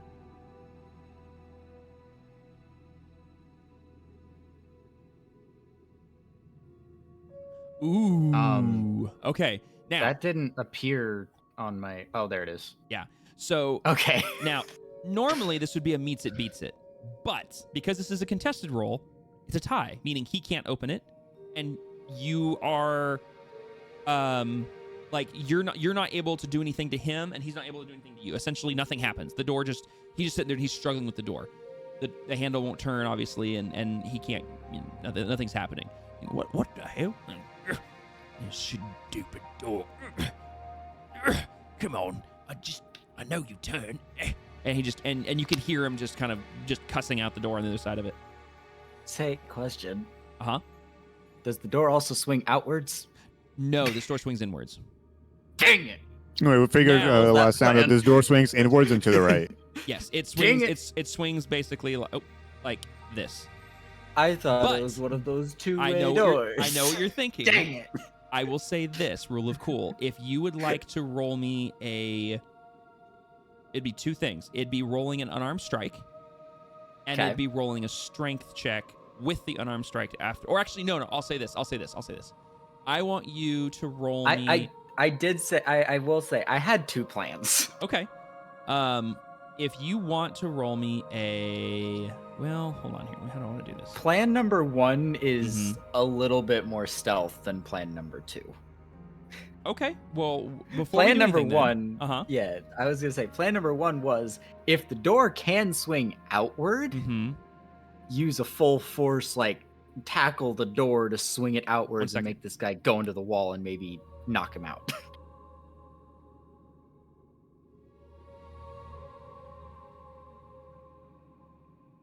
I heard the 1 second as I was mid-sentence. I am so sorry. My wife came in. I thought it was an emergency. Please say that again. Okay, so the first plan was swing door outward with enough force to basically have the door swing him into the wall and he get smashed between and kind of disoriented or knocked out. Plan number 2. If plan number 1 is a no-go, how rigid are these hinges? Okay, so it's actually funny you say that because if that's your plan, I want you to roll me a perception check.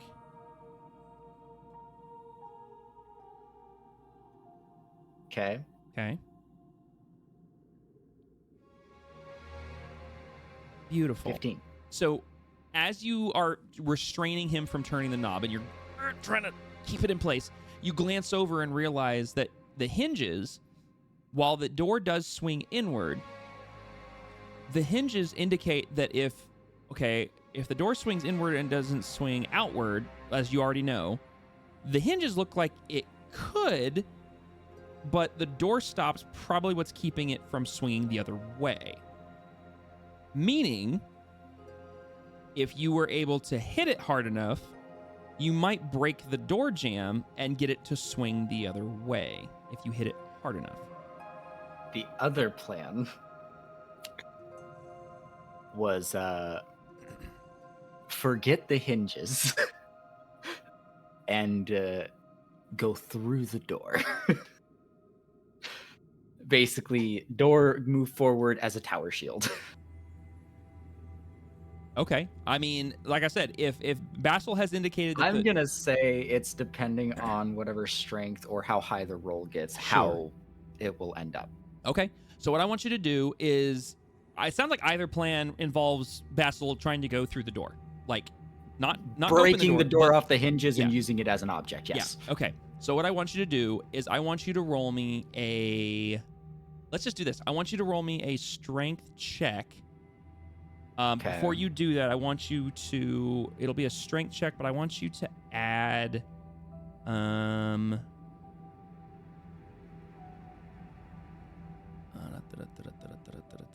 able to click the strength and then it gives me my options, right? It's not like it automatically does a strength. Yes, you can add a modifier to it. Okay. I'm just trying to figure something out real quick. I want you to. It's gonna be a strength save, a strength check, not a strength saving throw. Mhm. You know what? Actually, we're gonna do it this way to make things easier. It is technically a strength check, but I want you to roll it as a strength saving throw because you're gonna get +6. Because I wanted you to have a modifier because you have the tavern brawler. So you're gonna do a strength saving throw for the purposes of this, and give me a second. I have to think. Okay, so you're getting say +6. unarmed strike is also a +6. Okay, cool. So what we're gonna do is with that +6, if you roll a DC 15 to 20, it is enough strength to bust the door jamb and get the door to swing outward, hitting, and then we'll deal with the after effect of that. If you roll anything above a 20, you bust the hinges apart and the door comes off the hinges and the door jamb and basically acts as a door shield going straight forward. So you actually, Okay. so depending on what you want to do with Basil, you need to roll. You have to basically, you're trying to hit a targeted section. Basically, you're trying to hit it between a 15 and a 20 to do option 1, and anything over a 20 is option 2. Okay. Now understanding, option 2 is much louder than option 1. Yes. Yes. So just keep that So in mind. basically, Basil is looking back at the rest of the group as he's going through his head about this. And he's basically motioning with his hands that he's going to swing or push the door open. Now, real quick, Talina, correct me if I'm wrong. Is charmed an effect that if they take damage, the charmed effect fades? Because I know some spells, some effects, they dissipate after someone takes damage.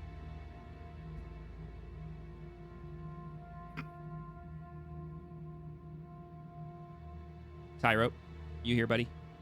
I was muted. All good. Fine. Is charmed a spell effect that fades when the target takes damage? If it fails the saving throw, it is charmed by you until the spell ends or until you or your companions do anything harmful to it. Okay, then there There you you go. Okay, cool. That's what I needed to know. Okay, so yeah. Don't like where this is going. Yeah, right? Okay. So, Basil, you need to roll me a strength saving throw. So you have your plus. Now, I'll tell you this. Because you're trying to hit a targeted section, if Basil is trying to do something specific and wants to kind of quote unquote pull his punch, you can roll with the +4, basically the check, and you can kind of give yourself a little bit of a kind of lean off of it a bit. Or if he's just full on just a Hadouken going through it, then you roll the +6. It's either swinging open or going off the hinges. He is full forcing it because he is not holding back. Then roll me that This strength is saving throw. basically getting ready to blitz our way out of this area. Yep, barbarians doing barbarian stuff. Roll me that +6. All right, so that is the saving throw. Correct. Yeah, roll me the saving throw. Yeah, because it's just mechanically going to make it easier for us here in the game. Intervention. 15. You could. At some point, Grigor stepped into the same square with where Merrick is, and I wasn't paying attention. So I missed it too. Okay, so backing up a little bit. We'll rewind that. Yeah, before you just body slam Kool-Aid Man through the door, Grigor, as you're kind of walking around the room, you start to step towards a certain spot, and you feel like you just ran into something. Like you actually like hit it and recoil back. Like something actually stopped you from moving forward.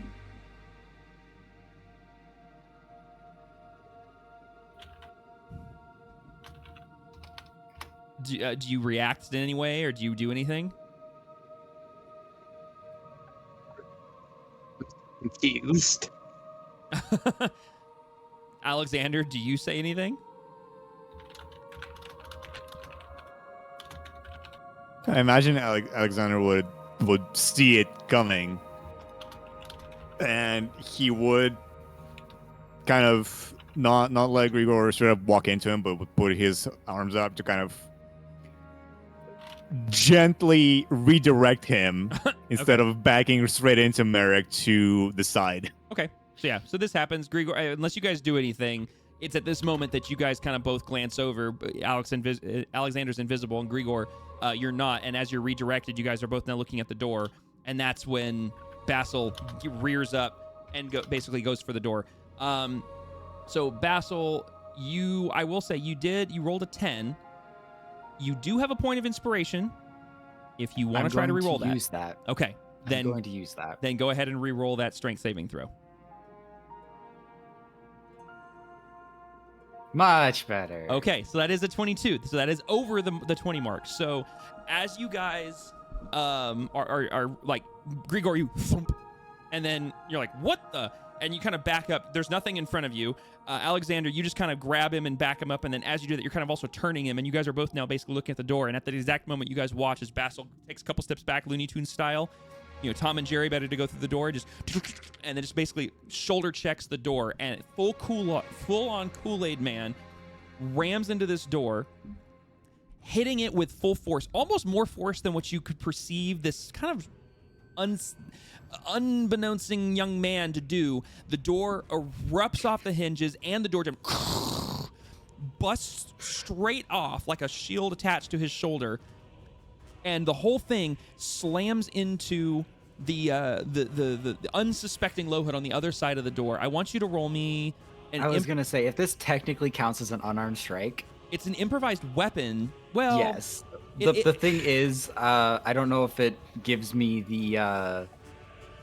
Yeah, I would say... No, I'm not raging. I'm not raging, not so raging. It doesn't give me the thunderous blows No, yet. you don't get thunderous blows, and you are... Let's say, in the purposes of this, I want you to make an... You know what? It's just a flat panel. I'm not going to say unarmed strike. I'm not going to say improvised weapon. I'm just going to say an unarmed strike. Because you're... I mean, it either way, it's the same amount of damage. Yeah, then do that, because honestly, it's because you're basically you're still hitting him with your force, but the door is just between you and him. Attack mode, one-handed. Make sure he's targeted. Make sure he's targeted if you can. Yes. Now, you're not. This is not going to be a roll. Actually, you know what? Yes, this will be a roll to see if you can hit him, because he's going to basically. This will be his opportunity to try to dodge it, essentially. Which is not going to be normal. Yes. Or advantage because it's surprising him. I don't know. Oh wait, does it give you an opportunity to roll for it? Or is it just an attack? No. It is rolling an attack. It is rolling. It's configuring my roll right now. Yeah, that's right. Okay. So just straight up normal. Yep. I don't think he's getting out of the way. No, he's actually and that's what he's gonna do. He's gonna get one opportunity. to roll a dex with disadvantage to see if he can jump out of the way, of which, yeah, I didn't think that was going to happen. So he's gripping the door handle, and he's... And then all of a sudden, just erupting in splinters and shards of small pieces of iron. Cool it. Oh, yeah! Through the door, he just gets completely pummeled over. Goes. I'm gonna roll the damage since That's fine. Go unarmed for it. strike Yes. technicality. Yes. I'm just trying to find prone. Where is the prone? There it is. Okay, yeah. So he takes 7 points. Oh, that's not right. Is it not? No, I did the math wrong. Okay. You're right. I did the math wrong. Okay. Well, oh my gosh, math. I'm such an idiot. Okay, sorry. Yeah, Monhold, I didn't need the advantage. Okay, so, he takes 7 points of bludgeoning damage and goes prone from you basically barreling over him, and you smash into him, and based on the strength that you were able to summon, as well as the door, you go forward, basically into the door jamb, and then the door falls on top of him and lands on top of him, and he is now basically pinned to the floor from the impact. You are basically standing on the bottom half of the door, and he is underneath it. He's not dead, but and obviously the door is kind of like at an angle because it's on top of him. He does lose. Oops. He's no longer charmed by you, by Talina, because of the damage that he took. And so, oh, I need to remove that. Why is that effect still there? That also means he knows why I'm charmed. Oh, because of the... Yep, I fixed it because it was the sequencer thing. Yeah. So yeah, he knows he's been charmed, by the way. He knows he's been charmed, but he has bigger fish to fry. He doesn't care what he is not focused on the fact that he was charmed, because he is now badly hurt under a door, and was just shocked beyond all get out, and he doesn't know what's going on. However, I'm going to say that before you do anything, as that happened, this was a very loud noise. So that being established, what were you going to say? I was going to ask, is it initiative time? Not quite yet, because you guys where you're at don't immediately perceive a threat. I mean, in this exact moment. However, it's at this point that Talina and the sergeant would have basically made it to about, I'd say, in the way timey-wimey stuff works in D&D, you guys are basically almost across the room. And Talina, you are within 30 feet of both of them. So nice. I want you to, without expending it, because you've been playing the whole time, and they've now entered your radius, I want you real quick to roll or to recast your lyre for these two. Target them, recast it, make sure they're both targeted. Oh, yeah. And if they succeed, we will roll initiative. If we fail, that could affect the outcome, because they're only charmed by Talina. It doesn't matter what the rest of the party's doing, per se. It depends. Okay, so.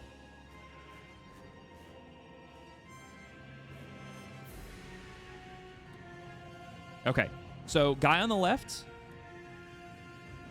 he is charmed by you. Guy on the right succeeded. He is not charmed by you. Shoot, unfortunately, I have to figure out which is which. It has them. It has their portraits. Yeah, it has their portraits and everything. Oh wait, hold on. Spot. Well, shoot. I'm trying to, because I have this manager here. Hold on. I'm gonna have to guess. I got it wrong.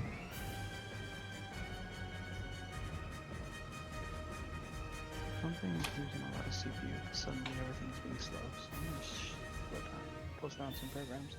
Hold on a second. I'm gonna turn that off. It's not recasting the animation effect. I'm sorry, it's not redoing that. But yeah, he's charmed. So, guy on the right is not, and he hears your music, turns to you, and just, what are you? Who are you? What is going? And then he sees you, Sergeant. What is going on? And then the guy next to him says, "That's some lovely music. It sounds quite nice." Now, as the two of them are interacting with you, that's when the happens at the other side. What the bloody hell was that? And this guy takes a couple steps forward to try to kind of see the other side of the room. And the sergeant also kind of follows suit, and that was loud, and he looks around to the back there. I'm going to say that everyone, all of you, before we roll initiative, all of you guys have the equivalent of one. Actually, let's do this. We're going to do roll initiative, and all of you guys will have one round to do anything before they will. So let me grab here. I'm getting rid of this guy. Have a question, Make things easier. Yes. and that is, these all are humans, correct? Yes, everyone here is a human, except So- for obviously your party that's not. This area Mm-hmm. is completely pitch black. It is. I want to point out. But you are backlit. There is light I coming am from the. a scary silhouette. Yes, Got you it. are a scary silhouette. Exactly. Yeah. No. As of right now, there is light coming out of the room that you are in. So even though there is darkness between you and them, they are in light, and then you are backlit right now. So it's a very interesting scene of all of a sudden there's just this black and white silhouette standing in the doorway on top of a door. But yeah. So what we're gonna do is I'm going to actually all of you guys should be able to. I think no, you can't. I have to add you to combat. I'm gonna grab everybody here, except, and then you're all gonna go to combat. Now you guys can go ahead and go to the combat encounter window and roll your initiative.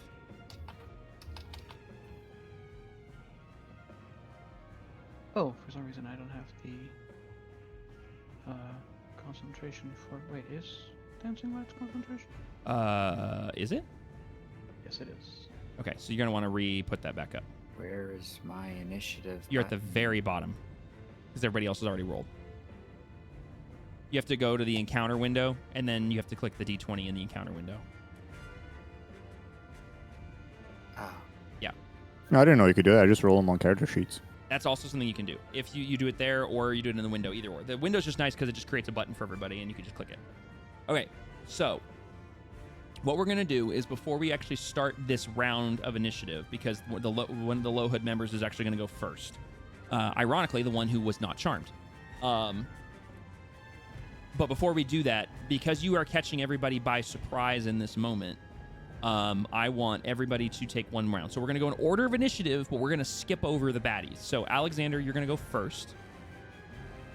That's called the surprise round. Yep. So I'm not going to click begin combat because it'll literally force me to go through all of this. So Alexander, you're going to go first. What would you like to do? Dash. Okay, go ahead. So that I'm gives you, I think, 60 feet gonna, of movement. I think because you're 30 feet, right? Yeah, 30 feet. Yeah. So you have 60 I'm feet. gonna of go movement. this way, slipping past Basil. Okay. Basil would not 25. Stop him. He would Well, allow. He also can't. You also I mean, can't you- see him. You also don't know, yeah. Exactly. You just feel a slight breeze right behind you, as if something brushes against you, I love it. Must have been the wind. Mhm. and then that's 30. And Thanks, then guard. for Metal Gear another, Solid. I'm gonna go That's 50. 20, 10 more feet. and then Okay. 60, and that's my turn. All right, and you're invisible, so nobody Yep. knows where you're at currently. And you still Yep. have plenty of time left on that spell. Okay. Basil, what are you gonna do? I was gonna basically have Basil either pick up the door and bash the guy again, That's cool. Or- All right. Okay. or because I heard the grunt and the wind's escaping, and he's probably still like Oh yeah. heaving on the You ground. hear sounds. He's not dead or unconscious. He's just not Yeah, doing so hot. so he's very hurted. Okay. I'm assuming. So Basil's next idea is just, well, crap, that didn't put him out of commission Sure. yet. Door again. Okay. So I'm gonna say, because the concept is that you're leaning over, you're grabbing the edges of the door, I presume, lifting, and then just like It's smushing basically it down. the idea is to grab the base of the door, because Uh-huh. I'm assuming it's laying like a flat board. Yes, on top of It's him, and grab- it's at an angle grab the because base of the he's on one door. side. Yeah, grab the base of the door, pick it up, and then jab the narrow edge of the door, like the top edge of the door, onto him. Okay, these are big doors because I'm really bad at map making. I understand. So, in order It's basically pulling it like a plyboard sheet, Yeah, yeah. and then jabbing it and down. then trying to almost It's- like stab him with it, essentially. It's ducking down, grabbing it upwards, and then just straight back down. Okay, I like it. So to do that, I want you to roll me a strength check to see if you can lift the door. I'm going to put that door. I'll say you need to get... I'm not going to make it super difficult because you are a barbarian and it is just a door. It's just a big door. I'm going to say that's a DC of 15 for you to be able to lift that door. In Flat strength? Yes, just a strength check. Okay. And you need to hit a 15 or higher just to be able to lift the door in such a manner that you'd be able to use it as a weapon. Because obviously lifting the door is not beneath you, but lifting it in such a way that you can then reposition to use it as a weapon, that's where the DC comes in. Oh! I don't think that's a problem. Oh! Oh! Okay. All right. So in that case, you lift the door, and like I said, that was 15 of DC, so 24 is stupid good. So you just, with great ease, lift this door, and you tilt it That up at was an a- angle. So that That was a basically, critical success, by the way. it was. It absolutely was a critical. I mean, but this is a check, so nat 20s don't immediately, normally don't, Understand. yeah, it's not the same as an attack, but it doesn't matter because it's above the DC by a substantial margin. So you're able to grab it and then tilt it at such an angle just so quickly and easily that it's no problem. Now I want you to go ahead and roll an unarmed strike. Improvised weapon attack. I don't have the do I have the actual thing set Everybody up yet? technically should have it. I don't have it set up here. Really? My improvised weapon is the same as my unarmed strike for the sake of doing the damage. That's and right. How, That's right. Okay, so that's fine. I don't have it completely set up correctly, but it's still going to be the same. Yeah, give me one. Except what is going to be the second. Yeah. the hit die for the door? Give me a That's going to second be the here. question. Yeah. Hello, I like using the environment. Yeah, I'm trying to see if I can find improv. I thought. Okay, give me 1 second. I want to look up the improvised weapon strike real quick because I think that. Let me bring up Basil's sheet again.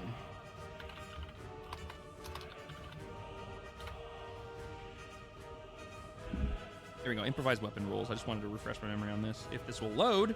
Oh, because I'm not on my Wi-Fi. That's why.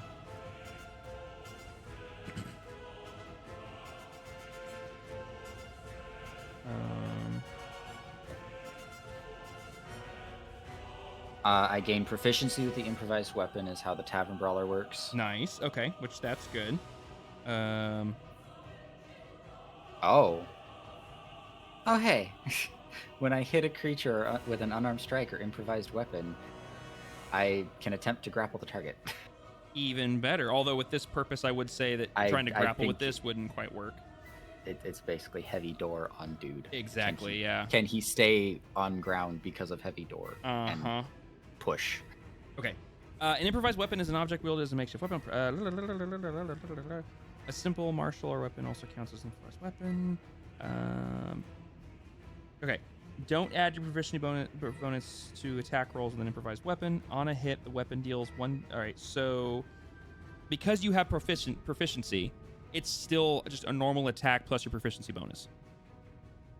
So with an improvised weapon. So you just need to roll a d20 plus your proficiency bonus. Yep. So go ahead and do that. That'll be the improvised weapon. So go ahead and roll that plus your proficiency. And it's a melee attack, so probably plus strength. Yes, sorry, plus strength. Correct. My unarmed strike. Is it the same number? Because if it is, just use that. Yeah. That's essentially how I've been using it. Yeah, that works. They then. are both good. Okay. pretty Now much that we've, equal. Cool. Then we've confirmed that. We'll just remember to run with that every time moving forward. So for you specifically. Oh yeah, 22. Yeah, his AC is 12. So yeah. Yeah. So I will say that the damage for this, normally it's a 1d4.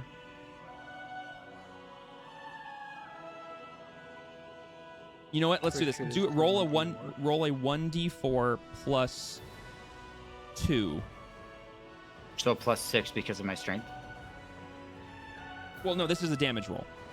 Yeah. Doesn't damage apply to the same, or doesn't strength apply to the damage because of? Oh, because you have proficiency. weapon? Yes, I'm sorry. Yes, because normally if you, I'm sorry, I'm reading the rules as if you don't have a proficiency. So yeah. So do a 1d4 plus your strength plus 2. Sorry, Okay. I'm trying to like remember rules in my head and stuff. That is max damage of 10. How would you like to do this? Inadvertently, as the door comes back down, it goes straight through his noggin and basically shears above the jawline as the door makes impact to the ground below. Oh, It is a man. watermelon explosion scene and a Yeah. half. So you lift this door. You just, I mean, it's this quick motion because of how light the door feels to you. How the door, even though it's so massive, doesn't. You feel like you're finally starting to get a grasp on the strength you suddenly have found yourself with, and you twist the door. You bring it down on basically the top corner of the door, straight on his right down on his face. And yeah, exactly as you just described it. It impacts his jawline, shattering his jaw, ripping his jaw off his face, and his head just into a pink mist basically on the floor. And the door makes contact with the stone and actually cracks the wood on the edge of the door. And you see splinters and you see the wood kind of buckle a bit. And when you pull the door back, it actually goes from the head, bringing some matter with it. And yeah, well done. Squishy. Okay, so what do you do with the door? I mean, because the door is still planted in the ground, so I would it's not assume... planted. The door doesn't go into no. the stone. No. I'm as I meant, it's like the full force is just holding and bashing it down. So Okay. that was essentially what this turn was going to entail, Mhm. is all of the force went Okay. into making sure this guy went down. Gotcha. But Well, the that's door is now held at an upwards angle and slightly Mhm. diagonal. I don't know if it's like obscuring the light behind us at all. Inadvertently. not enough. I understand where you're coming from. It's I'm obviously an just- awkward shape now, but it's not like Yes. it's blocking you, because it's almost Okay. at like a. It's kind It's of not counting as a cover Whoops. of some kind. No, not really. It's basically like I'm trying to like draw here, and this is not working. So let me see if I can do this. Basically, the door is essentially kind of like at kind of that. Oops. What? Hello? Oh, okay. Well, that's less than helpful.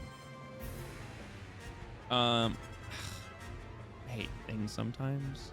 Are you just trying to draw a line of what the door is? I was and where it's trying, yeah. planted? Okay, there we go. That's what I was trying to do. So the door is essentially at that kind of an angle, Oh. and then it's also at a bit of an angle as well. So it's kind of like I thought the door was broke off the hinges because of the. it is. This is not, the door is not swung open. Okay. The door is essentially like wedged in his head, kind of like that, if that makes okay. sense.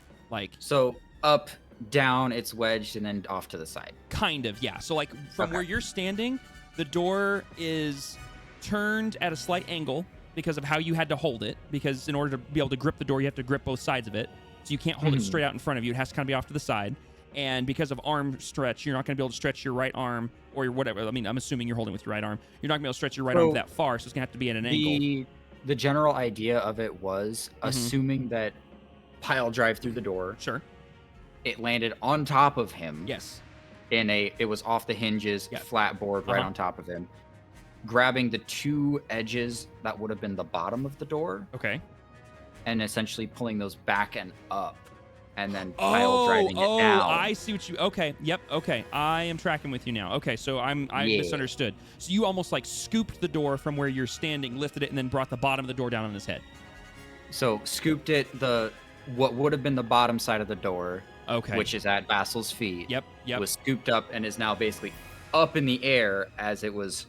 Oh, sorry. That's my perfect mic. timing. That's actually a great timing. That's perfect. I mean, it worked. Yeah. Okay. So in that case, yes, you have just created a visual barrier between you and the group, between you and the people in front of you. Essentially, you have, and his head is like right. That's that.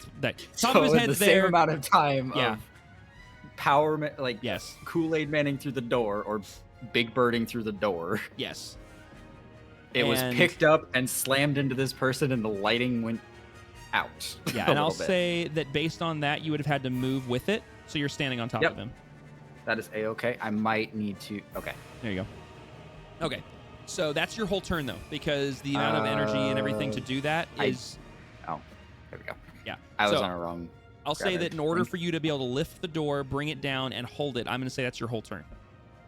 That is a-okay with me. That was the plan. Okay. Grigor, what would you be doing in this moment? It would be your turn, basically. And I'll just say that you just watched Basil Kool-Aid Man through the door, lift it up, and then Gallagher what's left of this guy's head into a powdery, into a gooey mist, and is now basically standing between you and the other side of the room, and you can no longer see through the hallway.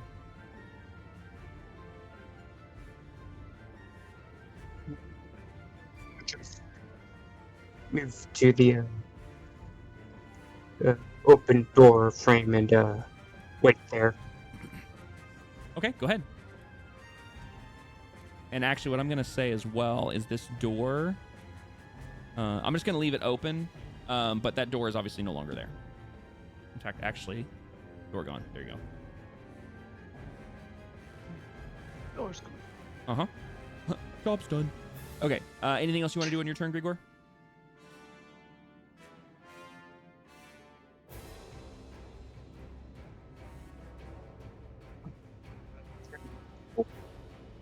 Say that again for me. Ready a bow. Okay, ready an arrow. Attack. Okay. Sounds good. Okay. So with that, then it would be Talina's turn. Talina, what are you doing?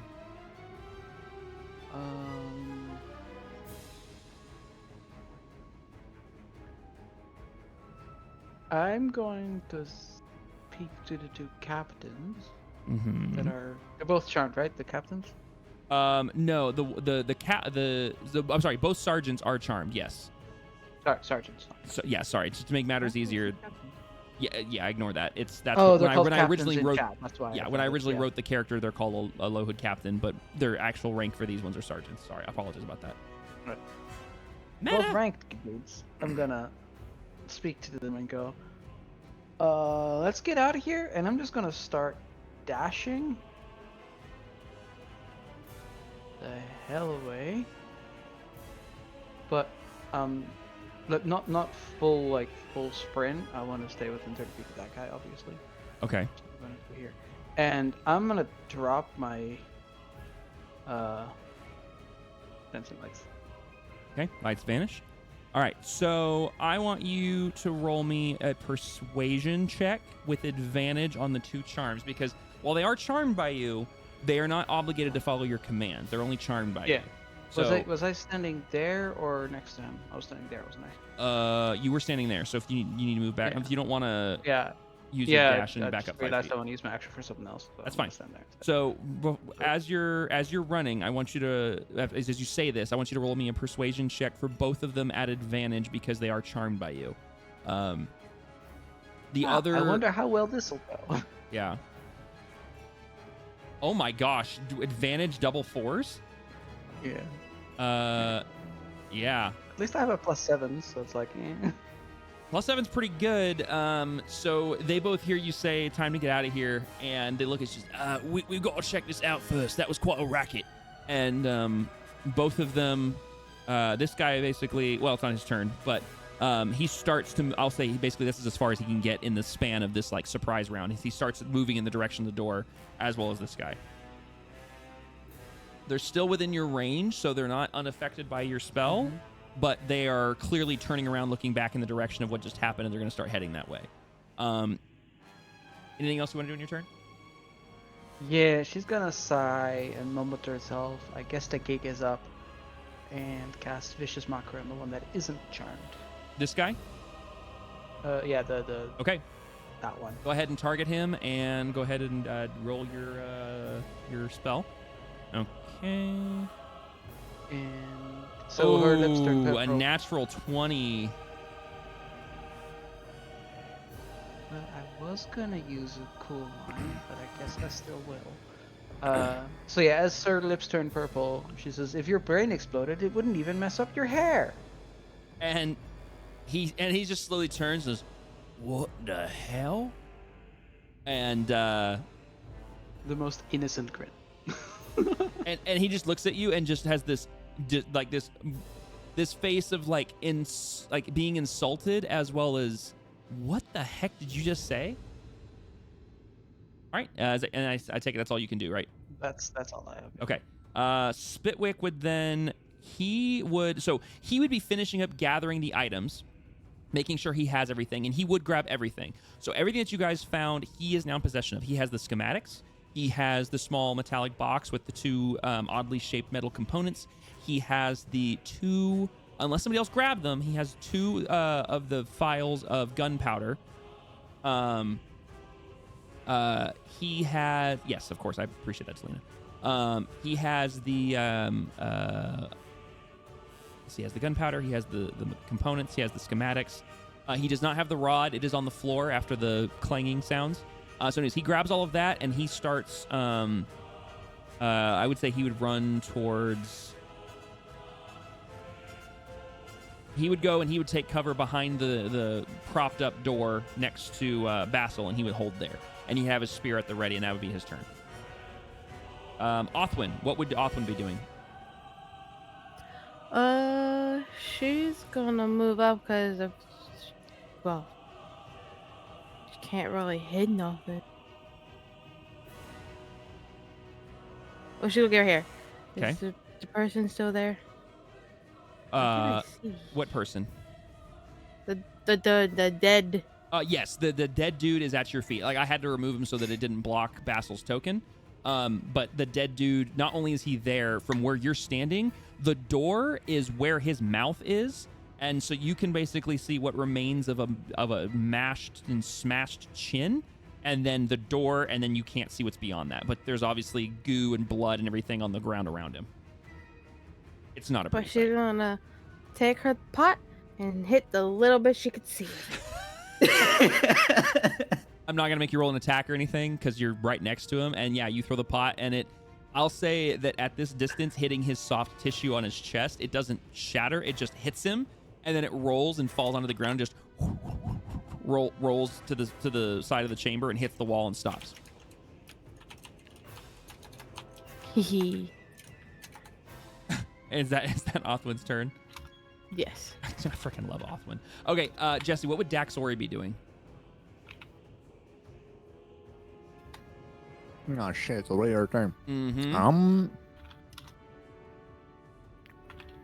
Give me half a second because I was absent for a bit making sandwich. How dare you? That's fine. I should get snack on. Well, it doesn't take an action to switch out weapons, No, he does not. but at this point she's gonna remain where she is. But just for the second, she will draw her short bow. Okay. Does she Is move that at what all? it's called? Short bow? No. Okay. She remains where she is, and technically she has cover too. Okay, so with that, that's the end of the initiative order, and you guys have gotten your surprise round. So we're going to go ahead and begin combat, and we're going to go ahead and start in initiative order. So, top of the round, we have the Low Hood Thug. Alexander, you're going to be next on deck. The Low Hood Thug that was not charmed and avoided Vicious Mockery is completely confused with Selena, notices that his 2 sergeants seem to be friends with him, so he... Let's see. That would be... I always forget. Intelligence is book smart, wisdom is street smarts, right? Yep. Okay. No. Yeah, wisdom. Okay. Yeah, he doesn't know. He would need to roll really high to be able to identify this because he's not a very smart boyo. So he is confused, but recognizes his 2 sergeants seem to know this random drow, and just goes and starts running in the direction of this massive noise that he hears. So he's going to use his full movement speed to move up to there. And from there, he can easily see into the doorway. He basically sees this strange shape that's blocking the hallway.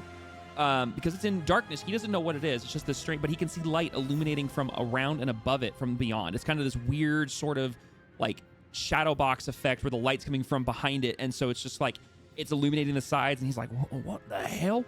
And he decides to use the rest of his movement to run into the door frame.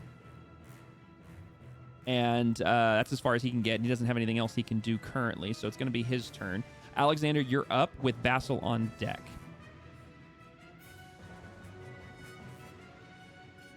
I think I'm gonna dash again. Okay. Yoink. And then... So if you're running, what I want you to do as you're dashing is I'm going to let you get to where you're going. So go ahead and decide your final spot. Okay. But if you're dashing, you're at full sprint. Invisibility is not silent. So I need you to roll me a stealth check, please. Sure. And this is going to be basically the stealth to their perception.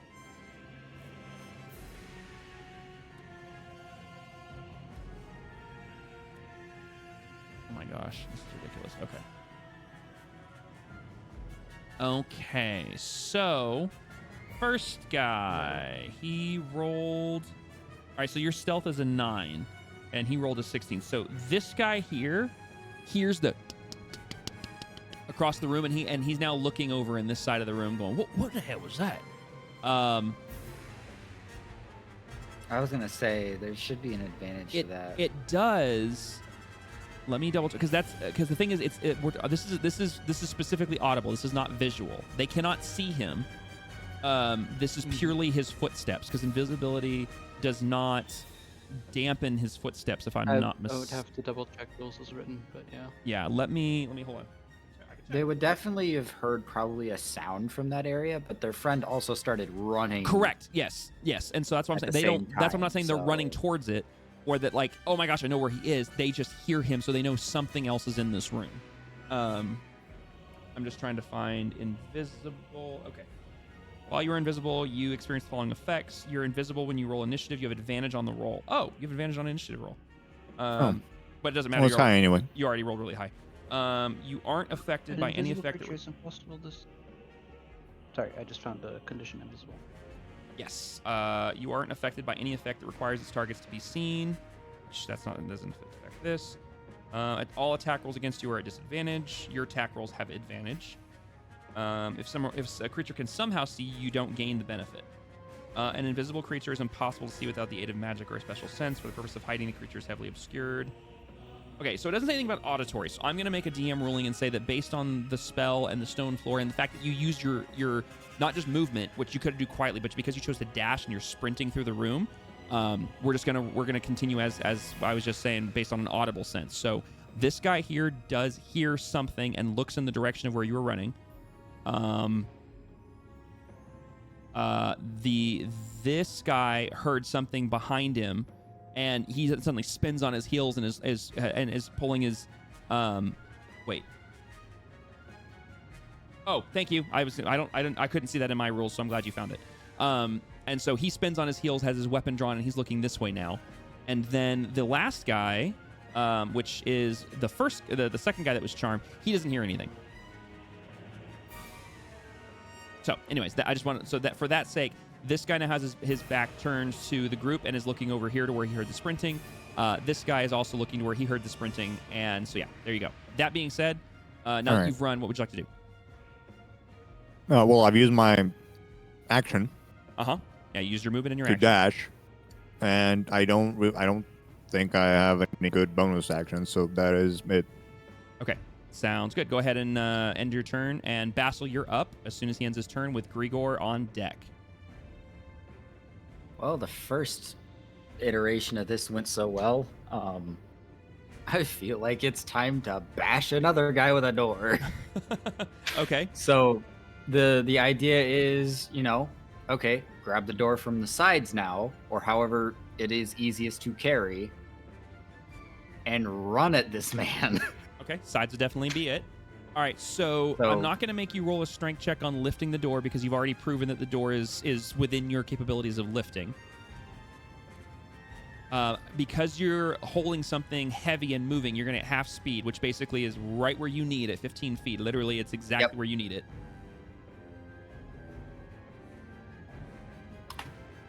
Bam. Okay, so let me get rid of that. Okay, so I'm going to say this is the door.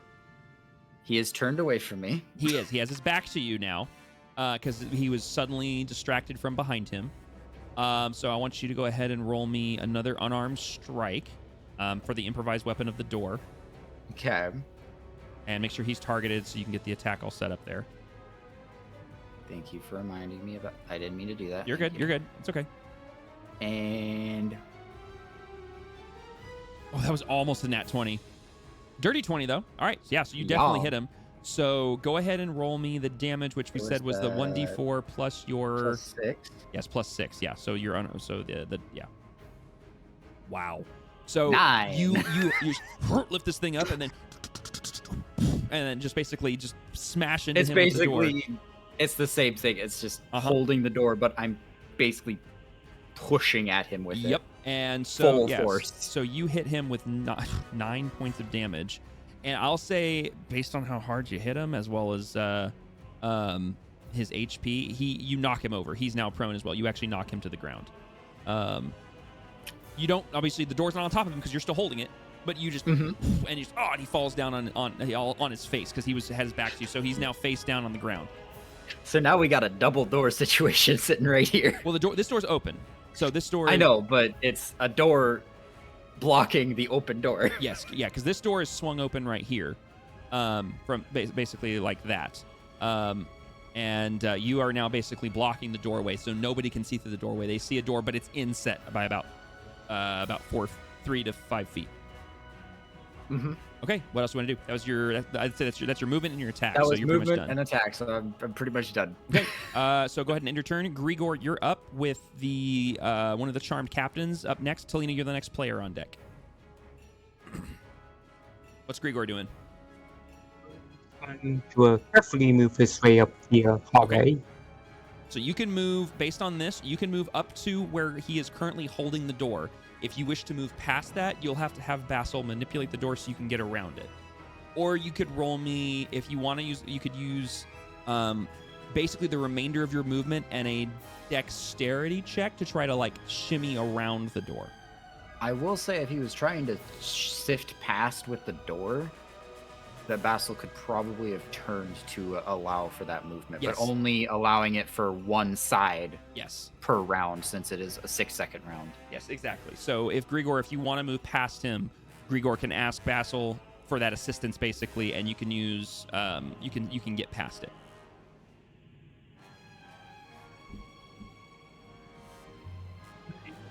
I'll stay where I am. Okay. In that case, anything you want to do with your action or your bonus action? I'll ready a bow attack. Okay. What's the trigger? Because you already had the bow out, so you just need to tell me what the attack will be, what the trigger will be.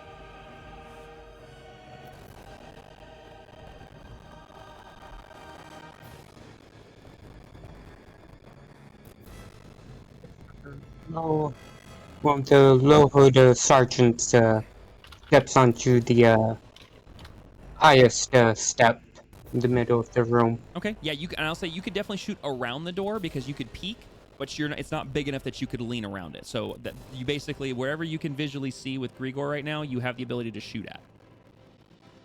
Okay, so that's your turn. Go ahead and end your turn, and it's going to put it on one of the captains, and then Talina, you're going to be up next. Oh, there we go. Okay, so it's going to be this guy's turn. Okay, so this guy's currently charmed, so he has already failed. I mean, he already succeeded his persuasion, so he is going to continue to move in the direction of what he's just seen. Now, he did witness his buddy get knocked down by a door, basically. He didn't see Basil, and this was also the guy that did not hear Alexander, so he's going to take his full movement. Oops, if I can...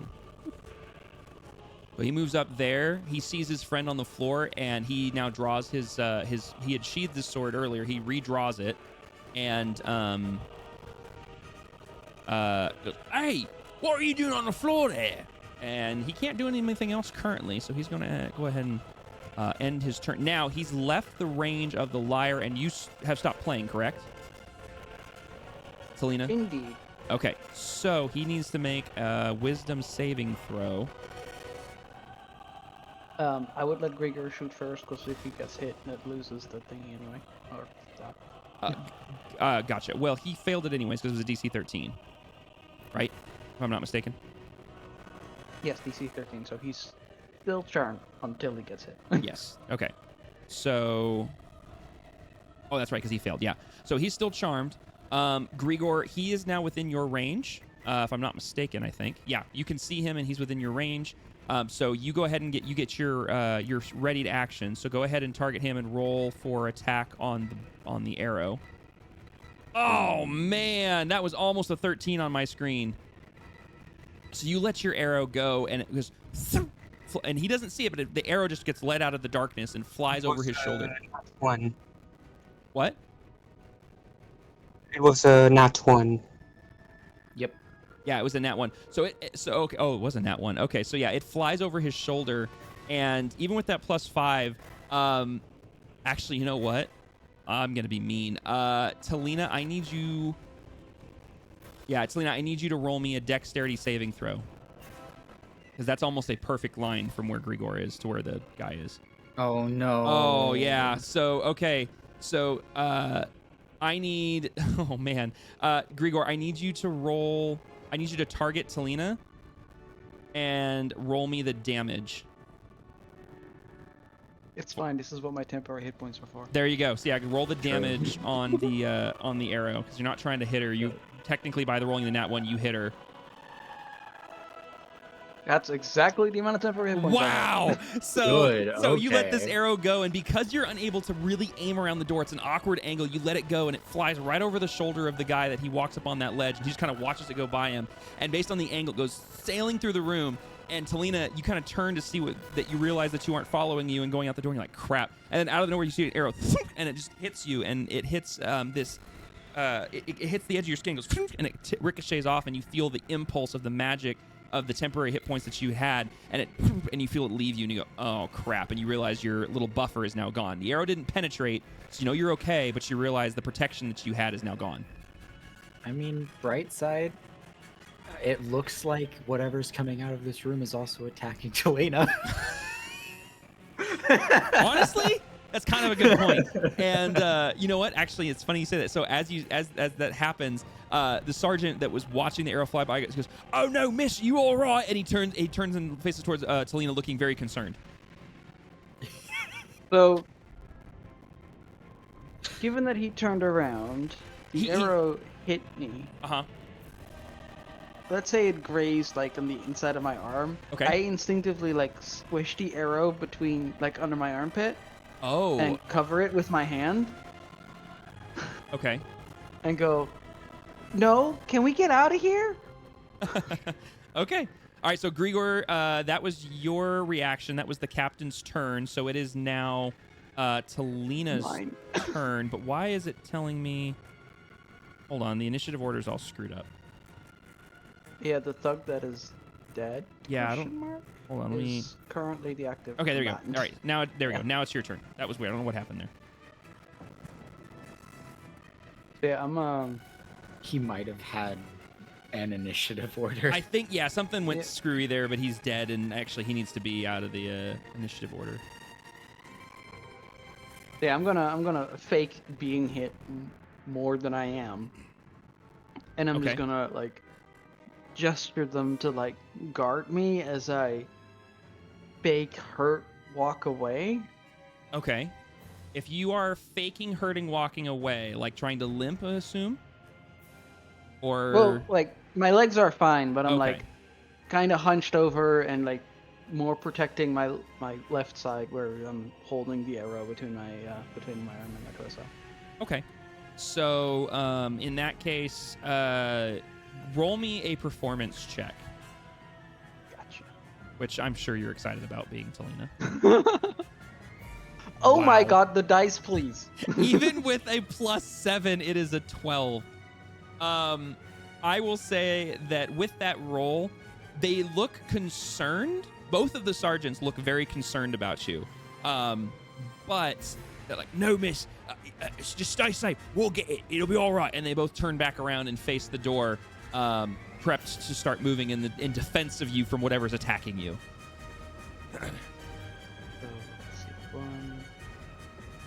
So it's not that they don't believe you, it's that they don't feel like you're injured enough for them to warrant coming to your aid. It's more that they're going to come to your rescue. I feel like I'm gonna limp towards the door frame. Okay. And by the way, the door shows open, but the door is not... I'm going to clarify this for everybody. The door is open enough that you can peek through it, but it is more or less closed enough that visually, unless you're peeking, you're not going to see what's beyond it. And it's also helping muffle a lot of the noise that's coming out of this room. Oh. Yeah. Oh, now I'm doubting. Do I want to stumble into it to open it? Yes, I do. I wanna love that all of you guys are stumble Chaos Gremlins. I am so here for this. into the door, but like against the door frame so that it looks like I'm falling into the door while it opens. Okay. And I assume I see the Yes, lads so- ahead of me. So as you stumble into the door, I'm going to Actually, say I you, see all four. I'm going to say basically you end up like there stumbling Five. through the door as it swings open because this door swings this way. Okay. So you basically kind of go. Yeah, I would be standing against the left wall then. And, Like, yeah, to fall in with the door. yeah. And as that happens, you see another set of low hoods in front of you, These 5 lads, yeah. and then you look up, and as you look further across the room, you see another 3 on the other side of the room conversing with each other. Way on the other side of the room. And remember, this room is pretty large. This room is like 80 feet across, so it's a distance. And as you stumble in, the other 2 kind of like turn to look at you, kind of like, what's going on? And I believe that's actually no. You still have your action. That was just your movement, so you still have your action and your bonus action. I'm gonna blade ward Ooh. with Okay. my free hand, like very briefly uncovering that I'm just clamping the arrow as opposed to having an actual wound. Like, Okay. waving my hand, making that sigil, and then holding the arrow again to make sure that nobody sees that I'm not actually hurt. Okay. As I cry out a yelp of pain, so that the lads know that I've been hit. Okay. All right. And that blade ward is a self effect on you for Yes, that is okay. just a 1 turn. I'll remember that I have it. All right, there we go. Oh hey, that works. Yes, I think that should work. So okay, cool. So that is your turn. Spitwick is up. Othwin, you are the next player on deck. Spitwick decides to move up to the door as well. He looks around the edge of the door and he pulls he readies his sling. He pulls it out, but he looks up to Basil to see if he's supposed to shoot because he's very confused at what's happening. So he looks to Basil and he has the sling. He's like pointing to it, like, should I use this? He doesn't say anything, but he's indicating to Basil, like, should he make this attack? Basil more or less is noticing the downed thug at his feet while also looking to Spitwick. Just kind of motioning between Spitwick and the downed thug. And so then he looks down and he looks and then he goes because he was looking. So you notice his line of sight was here, and then as you make this gesture, you watch his vision go down and he sees the guy who's laying on his face and his back is exposed, and he just goes, "Oh!" Well, he puts my the sling. mom works for Riot, and she's gonna What the ban heck? you. What the? What What was that? I did not mean to do that. I'm checking out How? soundboards and accidentally clicked one. I'm How sorry. dare you? So he puts the sling away, or he just kind of like he puts the sling in his other hand, takes his spear, and he tries to stab the guy like around the corner with the spear. And Well, tries Basil would move the door whichever way was necessary. he would basically He have to move hasn't- the door to he the right. hasn't- Yeah, he hasn't actually like adjusted the door. Grigor Okay. just kind of took the shot Gotcha. without mentioning to adjust the door. So he's going to go ahead So- and try to make a strike with his spear. Oh, Where is Spitwick. Oh man, he's just useless. So he tries to reach around. He's Spitwick. kind of like he tries to stab, and he doesn't even hit him. He completely misses and hits the Jinx the stone, floor. and the tip of his spear gets lodged temporarily in between a couple of the bricks. And that's his turn. Othwin, you're up, and Lowhood Captain is next. Dax Oriel with the next player on deck. Who are we fighting? Oh, the dude right. Who are we fighting? Exactly. I'm here for this. Sorry, let me reflect. the camera. Othwin could go right around. There is enough space. Yeah, Othwin would be able to sneak around without having the door be moved too much. She's small enough. Monhold's asking a very interesting question in Oh. Discord. Oh yeah. You're absolutely correct. They do. Let me back up. Thank you, Monhold. You Melee are- attacks should, yeah. Yes, you are right. So let me hold on one second. So Othwin, think about what you want to do. Give me 1 second. I'm going to do one more attempt at this, which would be the advantage. And he does hit. That'll do. Okay. All right. It's not a very big damage, but let's see. might be enough to finish. Yes, it is by 1 point. So okay, so he he takes the spear, he very awkwardly around the doors and just right into the dude's butt. You hear as he stabs him in the butt, and he just kind of holds it there, and then and the dude, his head goes up and then back down, and he is out.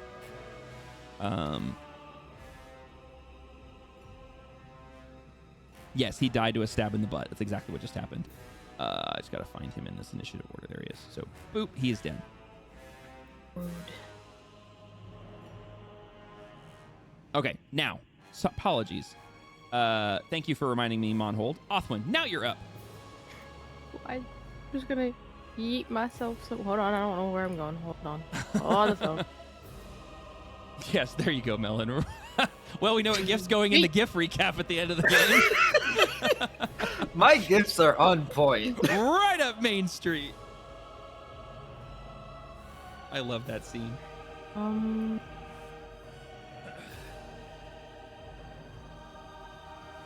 There we go. Imagine getting stabbed in the butt to such epic music. So, Othwin, you kind of flutter and shimmy by all three of the guys there, and you shimmy around the door. Coming around the other side of the door, you find another thug. This one with a spear stuck in his ass, like his ass cheek, and it's bleeding out of his butt. And there's bruises all around him, and he's just basically face down on the ground, seemingly dead. And as you look up, you notice there are a couple more guys in the room on the platform in front of you. Okay. We're gonna... I'm sorry, I can only imagine all of this has happened. Their friend was on the floor, got stabbed behind the door, and all of a sudden a little owl pounces from behind. Exactly. It's not the scene you expect. What kind of intimidation factor does this provide? Oh More my god. confusion right now than anything else. The mastermind. The baby owl. The baby bird. So scary. So sorry. I need you to do a dex save through, please. Oh, okay. Hold on. What are we doing here? We're gonna a sacred sacred flame. Okay. Let's see. This is a dexterity saving throw. I'm trying to remember. Oh no, he was not distracted. He was actually looking your way. Okay, I was gonna say if he had his back turned, it'd be a disadvantage, but that's a dirty 20. But so he sees the baby bird kind of come out, and I assume she just waves her stick. Yeah. So he sees his friend get stabbed, go down, already down, just basically drop lifeless, and then a bird flies out, and basically lands almost on top of him, and then wave a stick, and he just kind of like just darts back out of just confusion, and the flame from the ceiling hits the ground in front of him, and he just kind of and doesn't hit him. That'll be all she does. Man, those cantrips, man, they can be great, or they can be a pain in the butt. All right, go ahead. Giggity. Yep. No pun intended. Go ahead and if that's your turn, go ahead and end your turn. And all right, cool. It's going to go ahead and be the Capitan's turn, the one that just was dealing with you. A cantrip that does 1d8 is really good, though. So, holy heck. Toll the Dead's even better. Toll the Dead is great. I just need him to take damage. Yeah. Okay, so he's out of range. The lyre's no longer being played. I'm trying to remember if I said it was at the top of their turn that they re-roll. It would be the top of the turn. It would make the most sense. Okay, yeah. So we're gonna go ahead. Most saves are top of your turn. Yeah. Although, actually, no, wait, because the charmed effect is until it dissipates, or because they've already made their saving throw. But no, that's right. This was unique because this specific charm was specific to the instrument. That's right. Okay, yeah. Mm-hmm. So it was a Wisdom saving throw. It needs to hit a DC 13. That is not a 13. He is still convinced Talina is his best friend. So did we rule that now it would be the hour? Like the 1 hour duration would start now because the music stopped? Yes, because this guy, that's right, because this guy already made it and failed. This guy just made it and failed. So yeah, so now these will stay charmed until they take damage or until it dissipates. So that is correct. So he's like, no, you hurt my lady. And he basically charges Othwin. Gosh dang white knights. I know, right? Although he's all of complexion. He's all of complexion. No, It was the term. I know. It was right there. So he charges. I'll put him there. Actually, he charges Baby Burb, thinking that she is the culprit behind all of this mischief, and he is going to. She is. I mean, actually, technically, she is. If we really trace the timeline back here, and he is going to take a swiggity swipe at her with his cutlass, and he actually has a multi-attack, so he gets to take 2 attacks. Yes, actually, let me confirm. I think it's 2 attacks. I don't think it's 3. Where the heck? That popped up on the Discord stream. That's Thank you. Don't look at that. You're not supposed to be looking at the Discord stream. Wait. When? I have it open because I've got the chat. Oh, he gets to make. That's right. He gets to make 3 attacks. I forgot about that. Uh-oh. Let's see if the dice love me or hate me. Yeah, tonight. we're about to find out. All right, so he gets to go ahead and make. Let's see. So he gets to make 1 attack with his cutlass, and it misses. He's gonna take another swipe. Barely. Yeah. Oh, a natural 2. So he. That's not even a barely. Yeah. Dear DM. What? Wrong captain. No. If I'm hovering over the one that's currently active, it's the guy who's still standing on the north side. What? Unless you flipped him around, which is fine. Oh, what the heck? Oh no. Oh yeah, my Monhole goodness! pointed All it right, out, hold and I was on. like, oh yeah, Monhole's right. You're that's weird. Okay. I clicked on the one in the initiative order, and that's okay. Sorry. Backing up. He was there. So this guy was the one making his wisdom saving throw. He failed. It's because they had the same stats, so it doesn't really matter as far as that goes. It just had the wrong one selected. So he's gonna move. Ooh, he can't actually attack you because that's as far as he can go. But he can, however. Oh, that's right. He doesn't have a ranged weapon either. He only has melee. You are so lucky, Othwin. So he runs up to you. Everything that just happened is exactly the same. The only difference is he doesn't come up and attack you because he can't get close enough. So now it is Daxori's turn with Alexander on deck. Thank you for clarifying that, guys. Sorry. Is there still I'm having a strong. Is Basil still holding the door that obscures all that I can see? Yes. There is a wall in front of you, essentially. Now you can see light coming from above and around it, and you see Spitwick on left of Basil and Grigor on right, who just fired an arrow. Like, Daxori is seeing a very weird angle from what she's seeing. Like, none of it makes sense. And she can't see the dead guy on the other side of the door. She does see basically a headless body in front of her that basically has watermelon smash for a head. If I step over here, can I shoot? If you want to try to shoot past Grigor, Yep. if you give Grigor a warning, he can try to duck. If you don't, you're going to roll at disadvantage, and you might hit Grigor. Well, she's gonna make it to that right side, thinking that there's a gap that she can shoot through. Mm-hmm. And realizing there is enough space between the door and the wall. I will say this. If you're targeting this guy, what I just said applies. If you're targeting him because he's slightly elevated by 2 feet, it'll be a straight roll.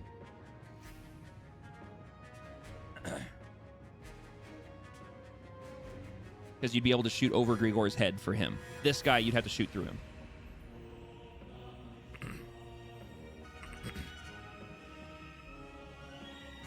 You're targeting him? That wasn't an attack roll. That was for me. Oh, okay. Well, she's gonna yell out duck anyway. Okay.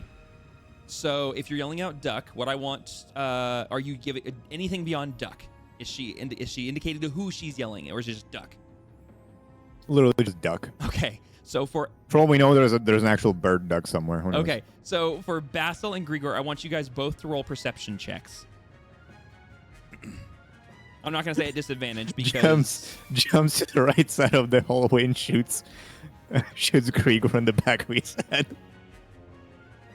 Oh, no. Yeah, that'd be hilarious. So you guys both hear duck, and you're not sure, like, who she's... Like you hear Daxori's voice, So you know that, and you hear the word duck, and obviously any moron knows what word duck means, but neither one of you knows who she's talking to, and so you're not sure like who she's referring to. So go ahead and make your attack roll, Dax. Now you're rolling at How a did I disadvantage. exactly Target? Target, yeah. So make sure you have Daxori selected. And then Yes. you're going to hover over the guy you want to target and hit T to select him. T. Yes, there you go. Now he's targeted. Okay, she's shooting the guy above. I mean, basically, the d20 that I rolled is which one of them I would attack. Okay, gotcha. But her, for first instinct, as she was sliding in there, she saw that there's like just two bad-looking guys, so she just shoots randomly, and it ends up going at the guy above. Okay, that's fine. So because you're shooting to him, I'm not going to make you roll a disadvantage. You're going to roll a straight roll. Yeah. Normal. So, okay, that's not that bad though. Like you don't hit him. The arrow does fly off, and it grazes a part of his leather armor, and it just kind of slides over it, and you hear it clatter to the ground past it. Yeah, Grigor, you would flinch as the arrow passes, but it does indeed pass you. He didn't roll low enough to hit you, so you're okay because it was at the other guy. It was hovering on a 1. Oh, really? Yeah, Yeah. I'll say if you had rolled a nat 1 as well, you would 100% hit Grigor in the back. And Grigor Grigor wouldn't have had time to react to it because it's 10 feet away. I believe that that's the only action I can take. So after that, she's gonna take some more step, kind of hide behind the door, get some cover Okay. from that, Sounds good. and that is it. All right, go ahead and end Daxori's turn. You're up again as Alexander, and Basil, you're Oh on shit! deck. It's me again. Look at that. Yeah. What a thunk.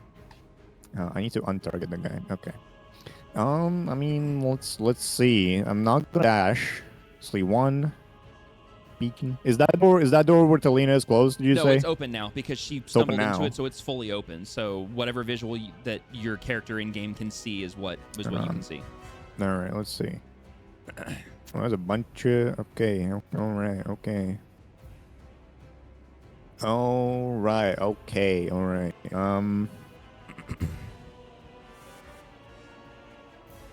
Oh, sorry. That it got something earlier accidentally reactivated things. Flipping. Yeah, let me. You can ignore that, and let me see if I can deactivate this tile. Oh, did I accidentally reactivate it? Whoops! My Shoot! I casting didn't want to do that. things? I don't think that's what it was. I saw earlier a thing pop up on my screen that said tiles have been reactivated, which means all the traps got reactivated, which doesn't make any sense. So I'm just gonna move it out of the way. All right, so you're good. I did click and drag that area to target with That the may glitch. have been it. No, Or that wouldn't layer. have been it because it activated literally all the traps on the map that you guys have already deactivated. So I don't know what happened there. So don't even worry about it. Never mind. Yeah, it's very weird. I don't know. It happened and I didn't. I thought I was misreading it, but clearly I didn't. It actually did what I thought it did. But the game should be on pause. It should be good to go.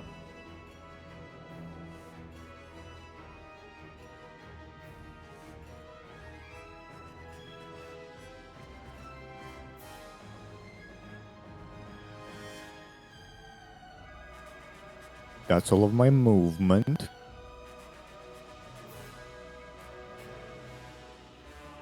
Okay.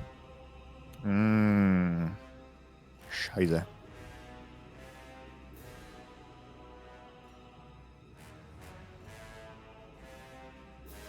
Need to Oh, think, remember, you thunk. have dark vision.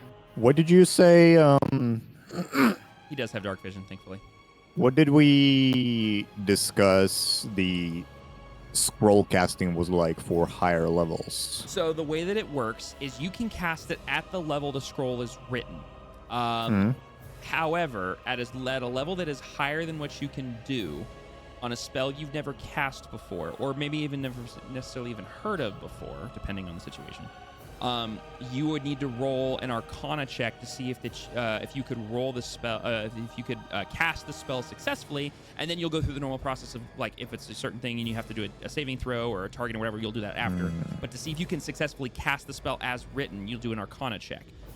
And for you, it's not advantage or disadvantage because you are a sorcerer. You're used to casting spells, and And then yes, if as that was just put in there, the DC is 10 plus the spell level. So for say that the 6th level spell that I handed you, it'd be a DC of 16 to see if you could do it. If you hit that DC 16 or higher, you cast it. So you then go ahead and do the spell normally. If it is less than that, you'll still cast the spell. If it's super low, like let's say you roll like a DC 16 and you roll like a 4, it backfires and the effect lands on, like if it's an AoE, it lands like in your hand and the area around you. If it's like, if it's a higher roll, it will still cast, but it may not cast to the full effect, or it may not have the full range. It just depends on the spell that you're casting. It'll be I'll make a judgment call in the moment. I know there's a table out there for like that we found. I don't know where that table is right now. I know we were looking at it. Yeah, it's not 10 plus spell safe. I found the table. Oh, you did? Okay. Can you send that to me again? Because I misplaced it. I'm just trying to figure out how useless I can be and for how much longer. So when I get there, so the door is open. I wouldn't have seen Talina get shot because at that point she was way out of my view. I would have heard it. Yes, all the acting afterwards. Yeah, you would have seen the arrow fly past you and you heard like around the corner because you were right around the corner. Yeah. In the next room, what exactly do I see in terms of interaction between Talina and the other Lohus? Does it look like they're gearing up to attack her? Do they look confused? They've been caught off guard because the door just suddenly kind of flung open, and this individual they've never seen before is stumbling out with presumably a pretty bad arrow wound. And did Talina say anything, Tyrop? I can't remember if she said anything when she came through the door. She is very much not being subtle about it, and she yelped a fake cry of pain as she stumbled into the door. So at this point, because time is moving very slowly for the sake of combat, when you get to this point, you see them kind of looking at her perplexed and mixture of confusion and concern as to her, like, why is she here?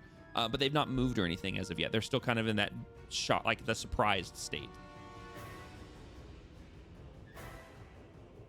And then you do see... condition, by the way. What? Surprise is a condition, by the way. It is. They're not actually surprised. It's like they're just more like caught off off guard. Yet. But beyond her, you do see there's also some that are further up. On the other side of the room. They on the other hand have not done anything yet because it's too far away. I just realized that if I ping somewhere outside of your guys' vision, it gives you a little arrow showing where I pinged. Yeah, if you're zoomed in right where you're at, like if you're zoomed in like this, and I ping up here. Well, that's not what I wanted to do. Sorry, I shouldn't hold shift. Let me do it fine. So I do this, and I ping up here. It has a little red arrow at the top of your screen going, there's a ping up there. Oh, neat. Yeah. Cool. I'm going to zoom out now real quick. There we go. Just zooming out. Give me literally 30 more seconds. You're fine. And I'll tell you what I'm doing.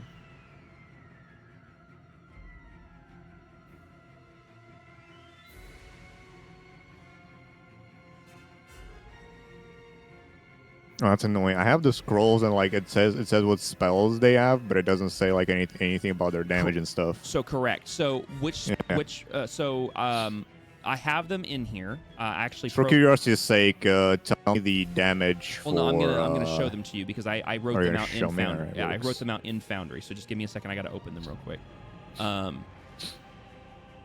So I had Oh wait, I didn't.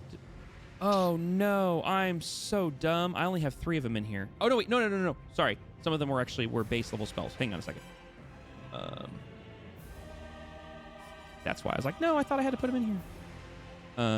Okay, it was.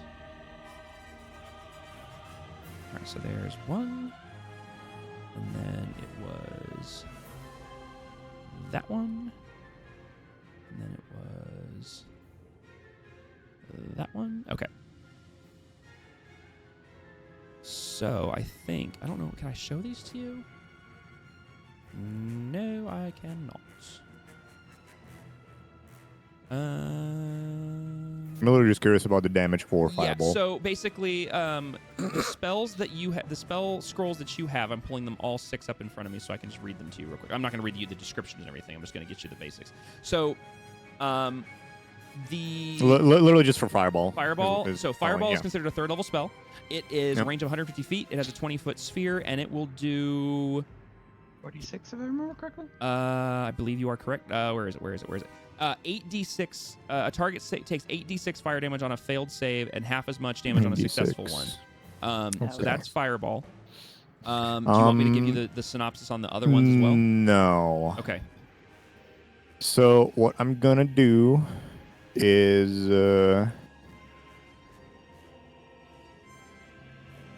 prepare an action. I'm gonna just kind of instinctively instant English. Fuck.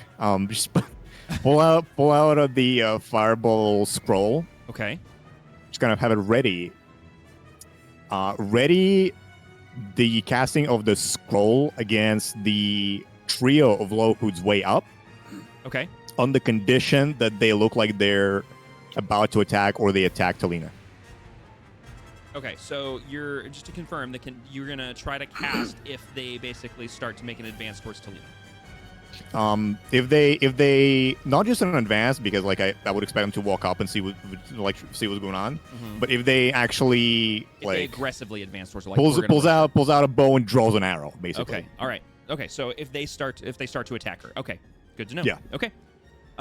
So what we're gonna do is that's fine. Well, actually, so since you're not casting it, I'm not gonna make you do the other thing. Okay, so is that your turn then for now? Yep, I pass it on. Okay, all right, good. You already did. Okay, so Basil, you're up. Grigor, you're up next.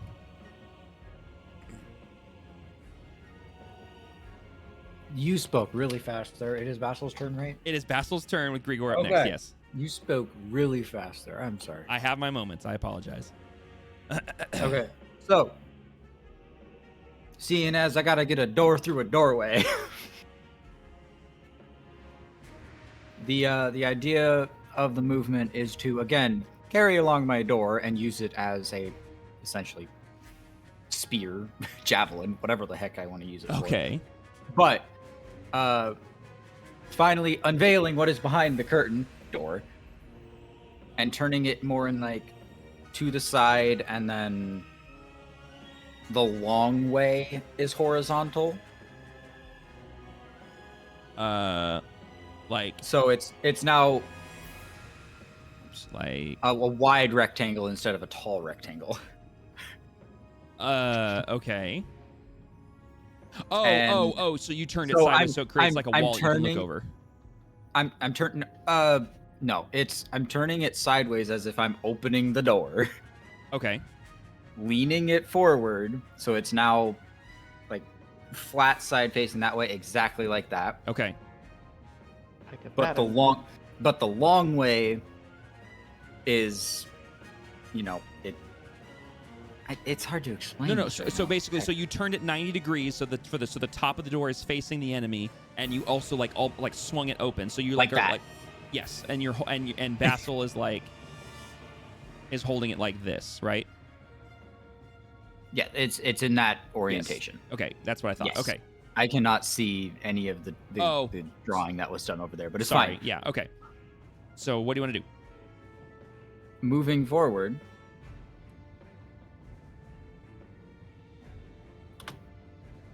Shoot, I forgot. That's not how I... what did I just do? Thanks, Bugs Bunny. What are you trying to do? Things are broken. I can't see. Just there you go. No, I can't see. Things are broken. Hang on, I gotta refresh. I think you clicked off of Basil, so it's too dark. That might be it. Yeah, I think you accidentally clicked off of Basil. Maybe. I'm back. Okay, we're good. This is fine.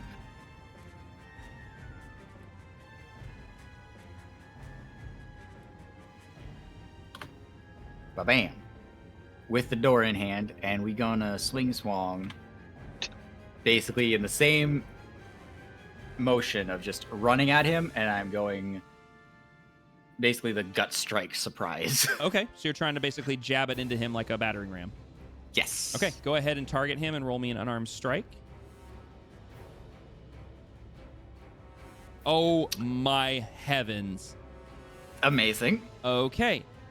Roll me. Okay, so because it's a hit, it's a critical hit. So you're gonna go ahead and roll me a 1d4 plus plus you're gonna roll the 1d4 plus 6 basically, the 4 plus 2. Yep. But you're then gonna double that. So you're gonna roll it as a critical, or just actually don't roll as a critical because the way it works is weird. Roll it and So the fun fact is, because of how we have the unarmed strike set up, it's set up as the one that I don't get the 1d4 for. So I've been rolling a 1d4 plus 6 just That's fine. straight up. So in that case, do 1d4 plus 6, and then we'll just manually double the number we'll double the dice roll because otherwise the critical hit just does weird things. Like the last time we tried it. Okay, I'm not gonna screw with that. Okay, we'll just double the dice roll. Yeah, we'll just double the dice roll portion. So just roll the 1d4 plus 6. So you rolled an 8. You rolled a 16. 2. So no, not a 16. Right? So it's 8. It's a 8 plus another 2 because you're doubling the dice. Oh. Yeah. Oh, plus the dice. Got it. I think that's so isn't that correct, Tyrope? That's how criticals work. Is you double the dice roll, not the total number. Yeah. So Okay. it's. I'm gonna take D4 something. plus 6, so 10. Yeah, it'd be 10. Yeah. All right. Uh-oh. Oops, ignore that. We can try it. Roll /R 1d4. I was gonna try PEMDAS rules. That works? No. Wait. Wait, did the Or- star? Did the star Star's auto? multiplication. Did the star auto nat for that? Try it again. Do the exact same thing again. No, it Nope. didn't. Okay, I just wanted to make sure it wasn't like auto critting you for. Okay, never mind. Yeah, no, stars is multiplication. Okay, yeah. So yeah, you rolled. It's 10 points of damage. So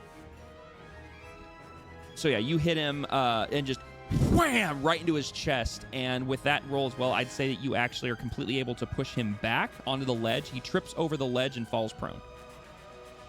And so he's now on his back on this 1 foot tall ledge with a very sore chest. Knocking 3 enemies over in a row.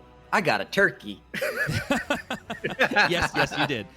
There's a bowling term for you. So that's your movement and your attack. I Yep. think that's your turn. I love how the red line is just the door I've been wielding as a weapon. Pretty much, yeah. All right, let's end this turn. I mean, then. technically, what I could do is I could do this instead. I could do. I wonder if you could attach it to me. No, Oh but- yes. Nice. There you go. There's your weapon. I just have to keep moving it. It's okay. All right. Can you group tokens so that they move together? I can group tokens that they move together, but I can't group so a token and a tile are two different things. The door is a tile, and his token is a token. They are two different That objects also on two makes different sense. layers. Yeah. So Well, now they Grigor, know who was behind the door. so Grigor, you're up with the captain on deck, and at this point, the jig is up. It is abundantly clear as to, and actually to make things easier as well, I'm going to do this since we're all using this in combat.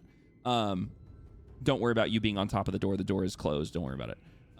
But the jig is up. Everybody knows you're here and can see you.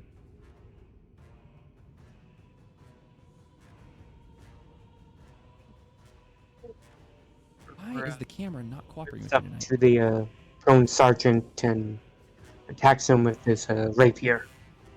Okay. Yeah, you should be within range. Go ahead and you go and move to him and oh, and actually, hold on. He's taken damage, so he is no longer. He is I no was longer just charmed. typing that out, yeah. Yep. And let's get rid of that effect. So yeah, he is no longer charmed. Did you apply the damage to him? The Yes, 10 yes. damage? He lost 10 Okay. points of damage. Yeah. I just now see the blood splatter on his token. Yeah. Okay. So yeah, you run up and you try to stab him with the rapier, and unfortunately, the blade of your rapier catches part of his armor and sticks into the leather, and doesn't pierce beyond the leather.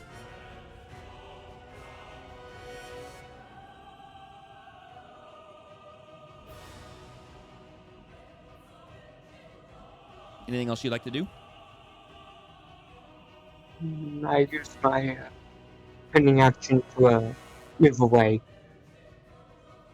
Disengage. Disengage. Okay, yeah. So you can go ahead and use your remaining action. Well, actually, hold on. Where'd you move from? You were right here. So you have 10 feet of movement left, and you can use your bonus action to disengage. Now, actually, he's prone, so he wouldn't get an opportunity of attack against you anyways. So if you'd like, you can use your bonus action to do another 30 feet of movement instead, because he's in a position where he would not be able to attack you regardless. Oh, wait, hold on. He's prone. You get advantage on attack. Back up. Go over there and try attacking him again. Oh, wait, did you? He did. Yeah, oh, you did. Oh, you rolled a 4 and a 3. Oh, I am so sorry. Never mind. Yikes. I didn't realize you... Feels bad, man. Yeah, that feels bad. Okay. So then that would be your turn. So go ahead and end your turn. All right. So the remaining captain, who is still charmed, sees his buddy get just plowed like a cornfield, basically, with this door onto the ground, and then attempted to be stabbed. And then the guy who stabs him runs away. And he looks over his shoulder. Ma'am, run! And then he jumps down to the aid of his buddy. 1, 2, 3, and he is going to attempt to attack Basil here. Now he gets. All right, so dang! I put my door in attack position. You did, yeah. So he is going now. He is going to attempt to attack you. I'm not going to be mean. I was going to say I was going to give him advantage because you are holding a door and have no way to like really defend yourself, but you've already used it, so I would say that you could, depending on the situation, you could drop it and back up and do other things. So can also still wiggle around. Yep. Ooh, he gets a 19. I don't think I'm going to wiggle around that one. Nope. So that one, all right, I'm going to do this. I'm going to roll each of the attacks and we'll do the damage at once. Because he gets a total of 3 attacks. Okay. So he's going to take 2 swipes with his cutlass. He hits the first, misses the second. He takes 1 swipe with a dagger in his offhand. And he hits with the dagger. Okay, so he is going to get... So there's the damage for the cutlass. Attack. Ow. Yep, and then damage for the cutlass once more. No, I'm sorry. No. Ignore that. He only hits you with the cutlass once, not twice. Yep. Damage for the dagger is what I'm looking for. There we go. Ooh, oh, wow, a nat 4. Okay. So, yeah, so he's going to do 5 damage and 7 damage, respectively, to Basil here. So, yeah, he runs up, and he's like, I got you! It's right across your chest, slices you with the cutlass, leaving a mark from right across your chest, drawing blood. And then takes a second swipe up, misses because you back up, and then he takes his away hand and just thrusts forward and stabs you in the lower abdomen with the dagger. And that is going to be his turn. Oh, he is in prime distance right now. Yep. And all right, so Talina, you are up with Spitwick on deck, and then Othwin, you are the next player ready. What's that icon on Talina? On Talina? That is your Blade Ward. Oh, which expires at this point, so I'll remove the effect. Okay. I'll just turn it off. Yeah, that's fine. Yeah, that's how the effect is managed. So. Mm-hmm.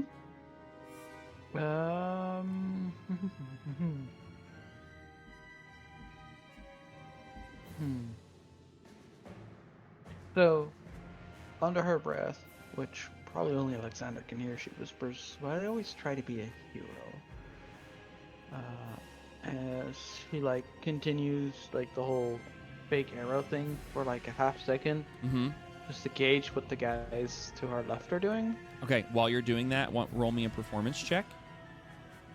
I'm not going to make it a disadvantage because these guys don't know what's going on. They're caught completely unaware. Don't fuck me, dice. Attaboy.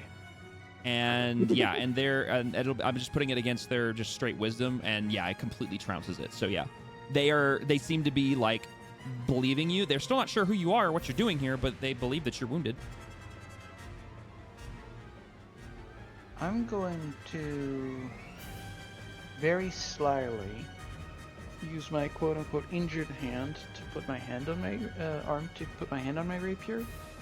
Any of them get in melee range, they get stabbed. Okay, so you're holding an attack action. Yes.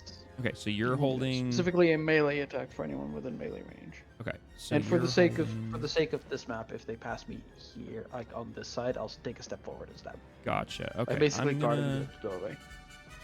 Okay, I don't have a little. I wish I had a little, just like a color marker I could put on you, but I can't. Okay, that's fine. So you're holding an attack action, and Alexander, you're also holding an attack action. So, That help just targeting ourselves if we're holding an action. that works. Yeah, yeah, that helps actually. If you just want to target yourself, and that tells me you're holding an action. Cool. All right. In that case, Talina, if that's your turn, it's going to go ahead and end it, and it'll be Spitwick with Othwin on deck. All right, back down here in the insanity that is this doorway. Spitwick is going to move his massive, whopping 25 feet, or like 20 feet, and he is going to attempt to help Basil here. And he is going to take a stippity stab with his spear. Actually, hang on a second.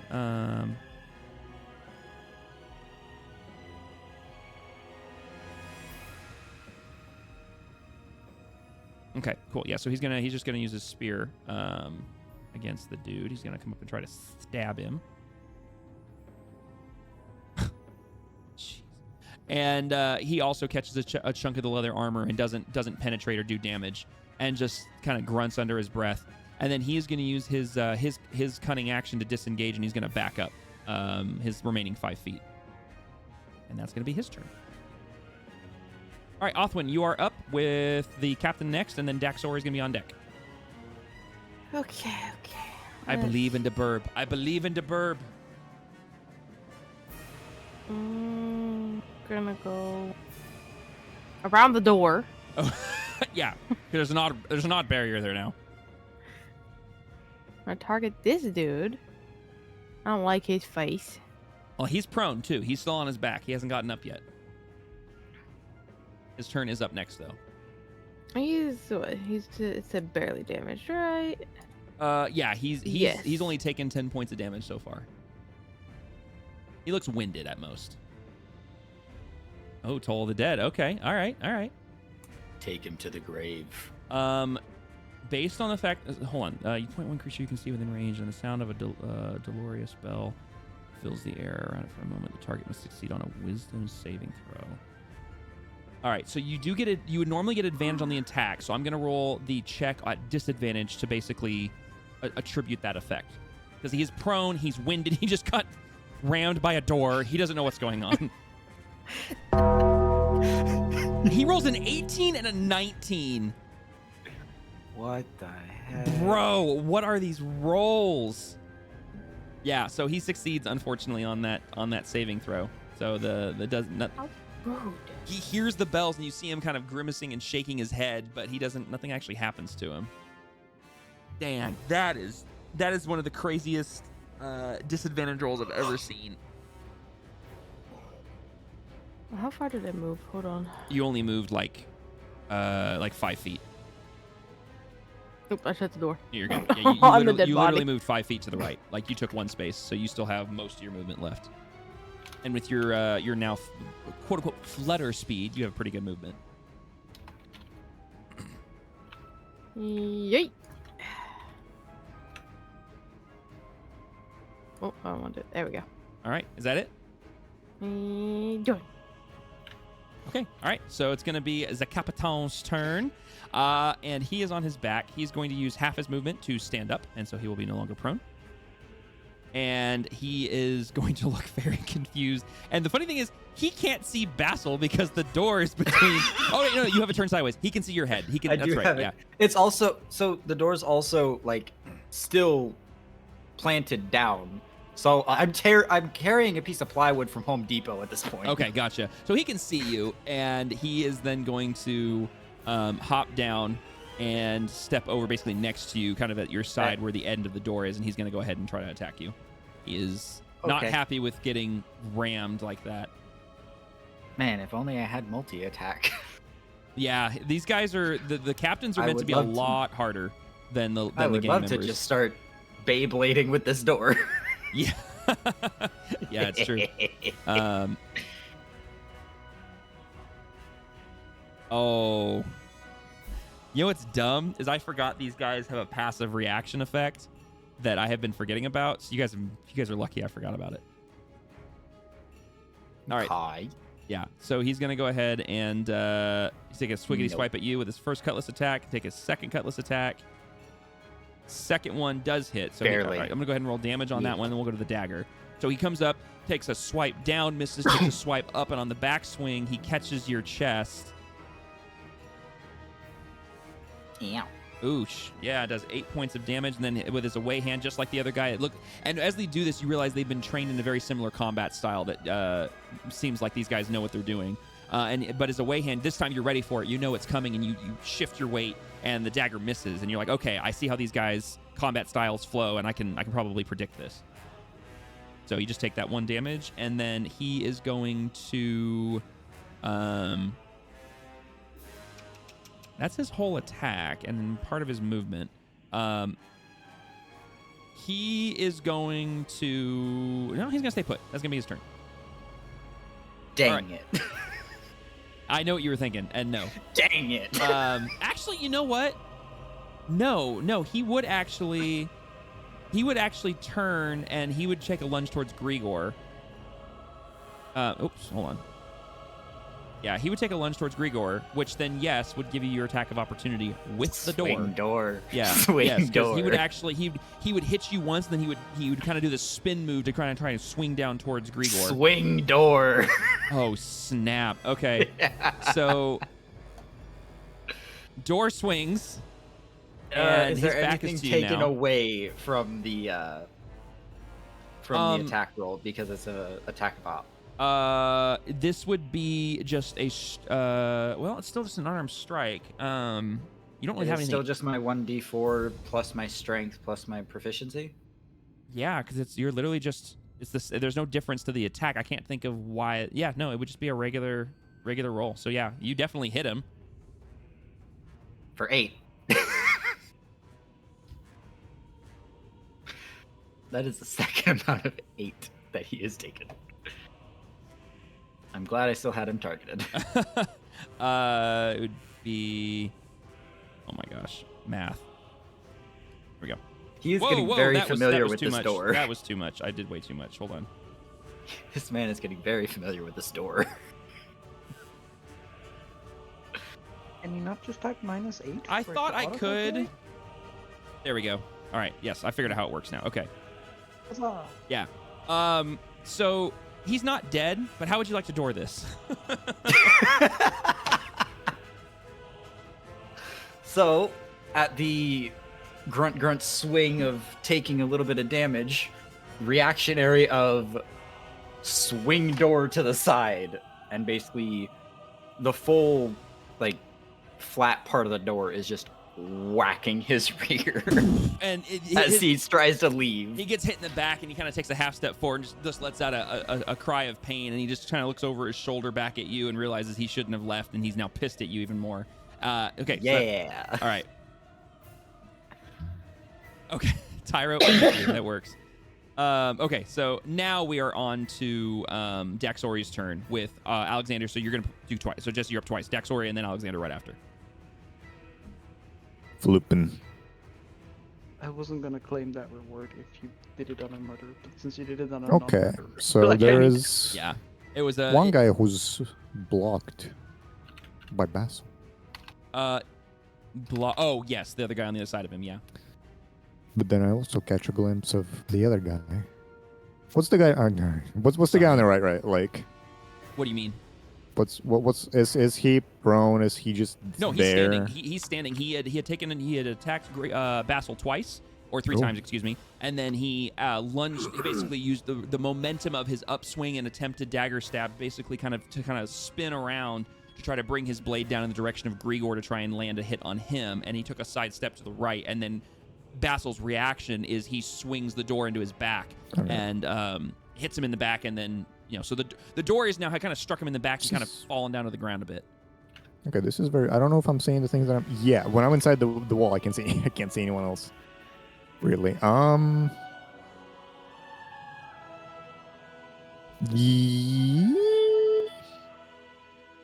Sure, I'll pew him with an arrow as well. This guy on the one on the right.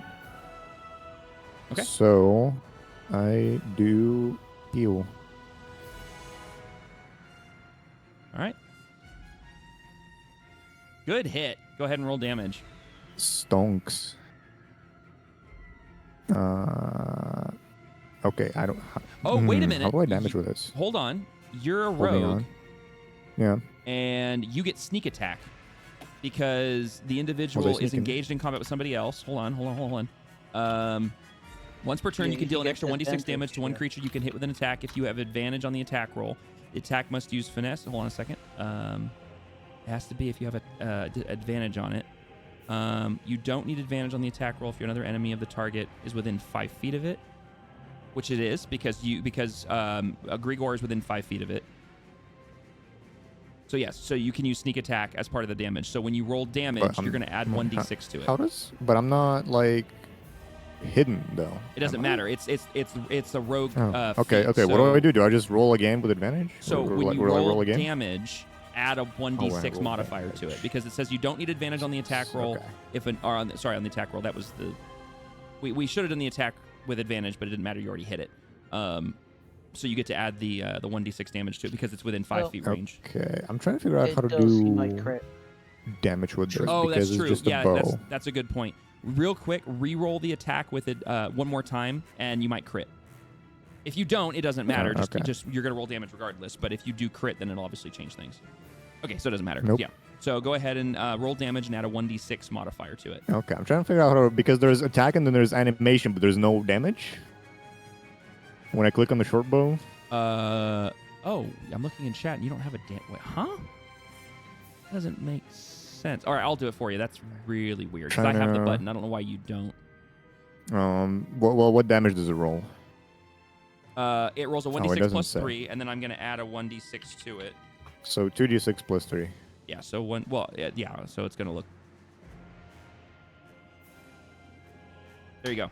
Damn. You know, good So enough, a yeah. 5, a 1, and then plus 3. So 9 damage. Uh-huh. Also, now that is important to mention because I guess I know it. As a rogue, she has a thing on it called Vex.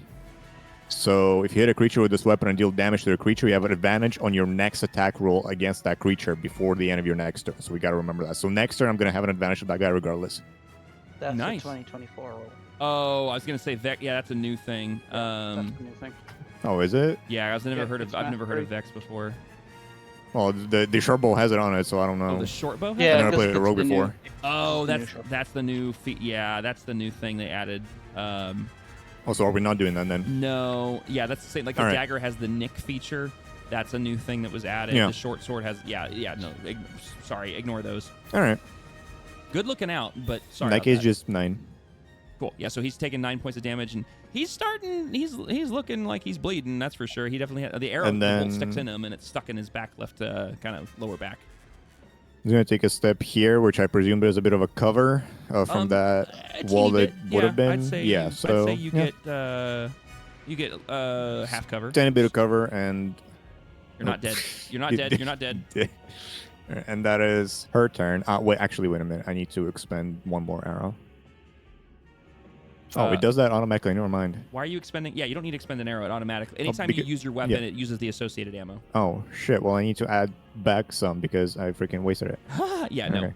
Anytime. So she actually has 12 arrows then. Yeah, any weapon that you have that has a projectile, such as the sling that Basil has, or the bows that some of you guys have, or crossbows, you have to have an ammo type that's associated to it in your inventory. If you don't, it won't work, and if you do, it'll expend one of those by default.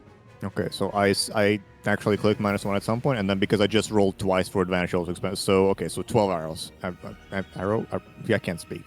That's her turn. More than that. Okay, sounds good. Well, the game started with 14 today, and she shot twice. Oh, so. then you're good. Okay. Yeah. All right. Then yeah, so that's your turn. Now go ahead and now you're on Alexander's turn. So we're gonna zippity zoom back up here.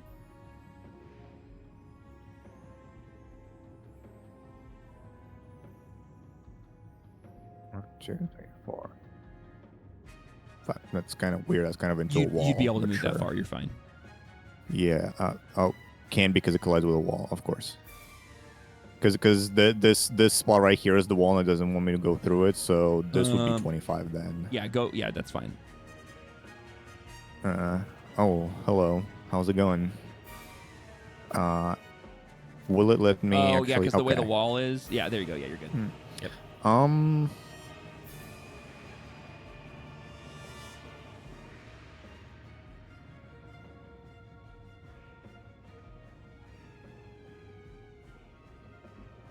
Need to think about this.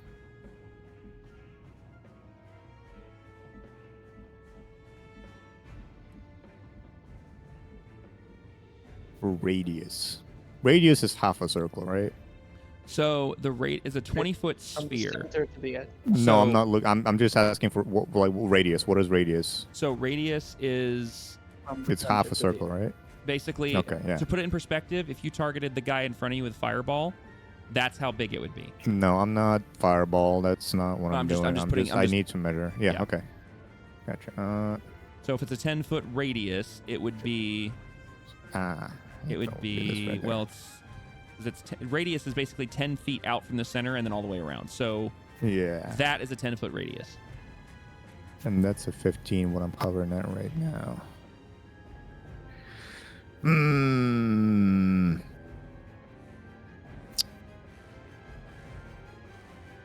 Same thing as.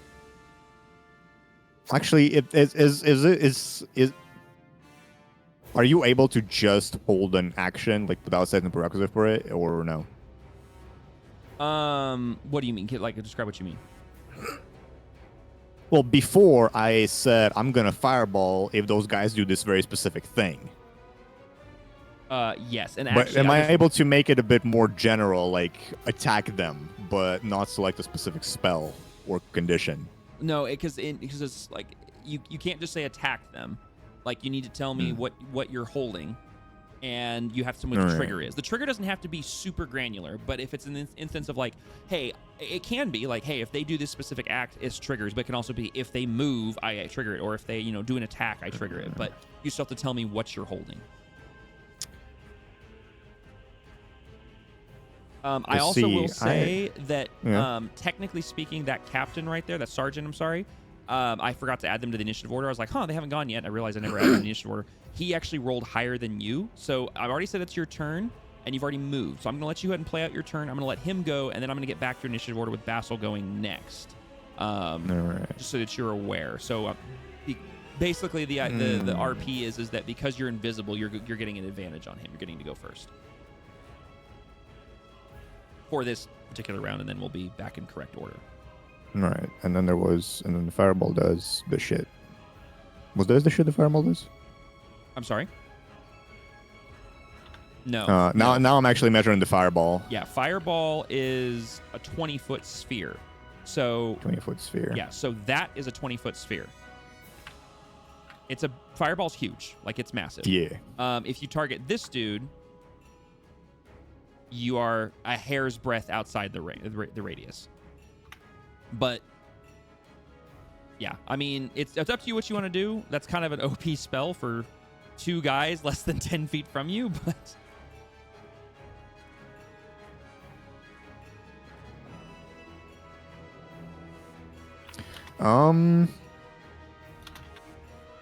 yeah, you know what? I'm just gonna sit there and see how this plays out. okay. Are you holding any actions? Because you were holding a spell before. No. Okay. I'm not. All right, so you're not holding any. Okay. So what we're going to do is we're going to back up. Just gonna press real close to the wall and hope that no one bumps into me, and if they do, they think it's a wall. Okay. All right. That's actually a really smart idea. Okay. So now it's the captain's turn. He is going to 1, 2, 3, 4. He's going to come up to Talina, and he is going to let's see. Stabbed. That's true. Yeah. So you gonna stab him just because he walks up to you, or? Yep. Okay. So as he walks up to you and he kind of looks at you like he's concerned, mixed with trying to like investigate, and as he gets right up next to you, with no warning, you just let the rapier go. Go ahead and roll your attack on him since you already had that prepped.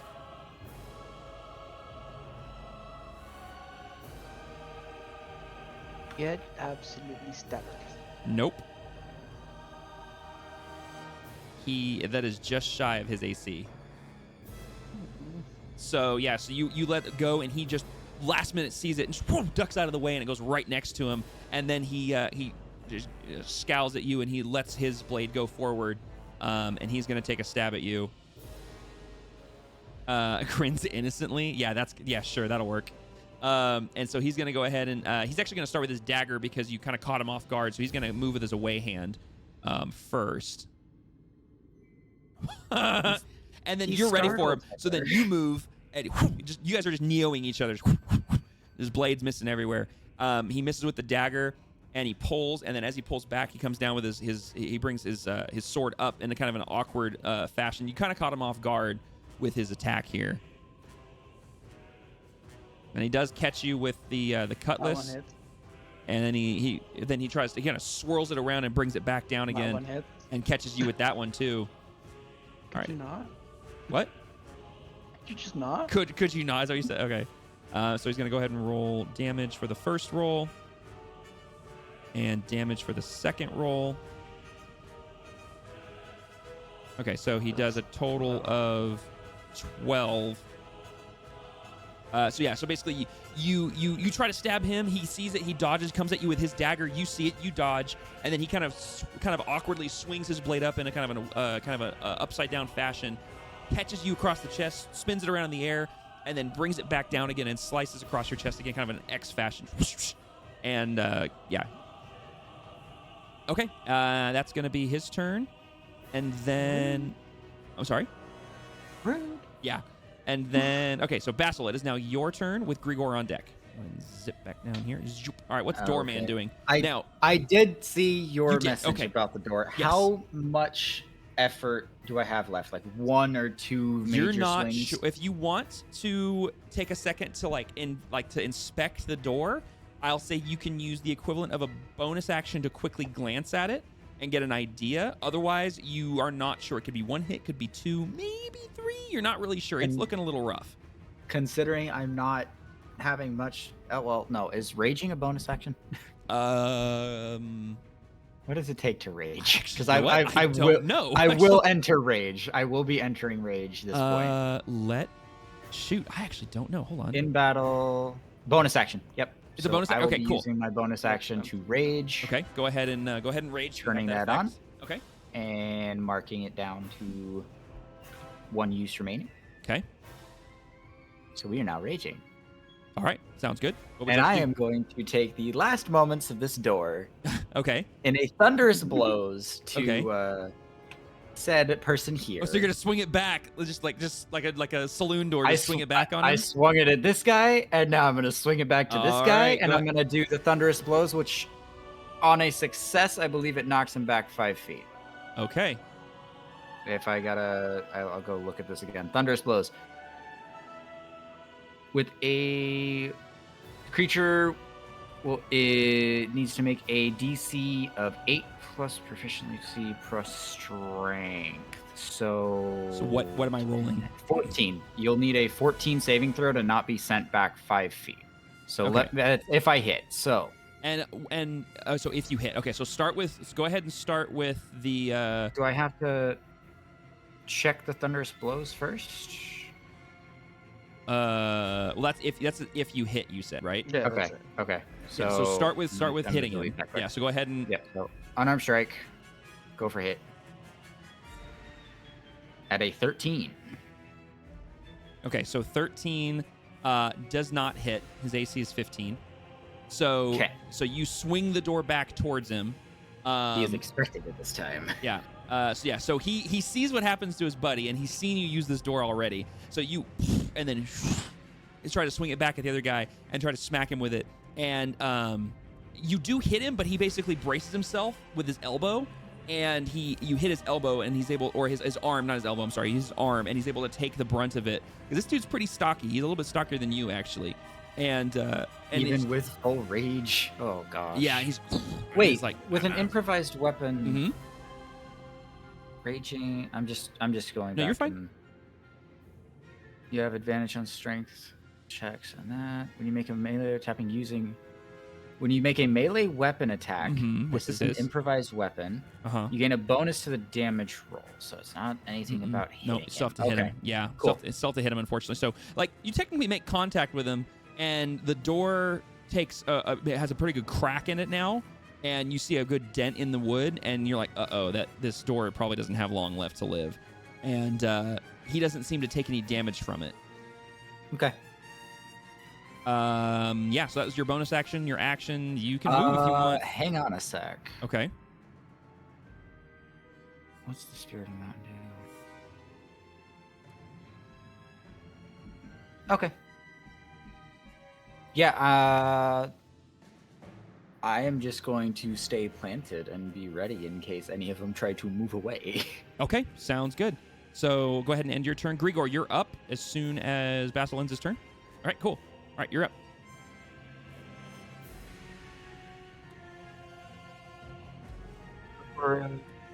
Attacks the sergeant next to him with his rapier. Okay, go ahead, make sure he's targeted, and stippity stab him.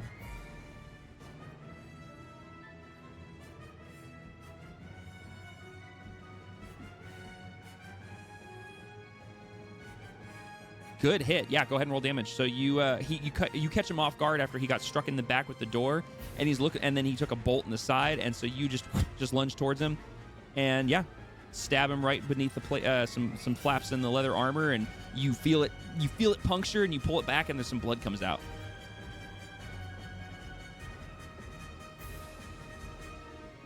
And I use my pending action to disengage. Okay, go ahead and move where you want to move.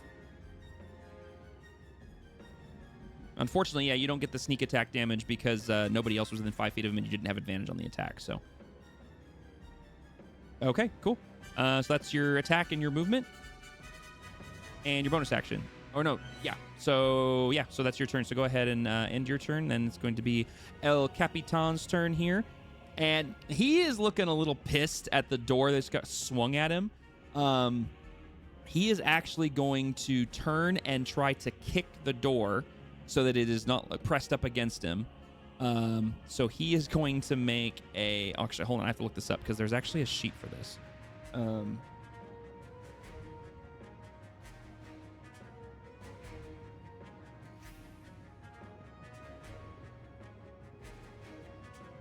Yo.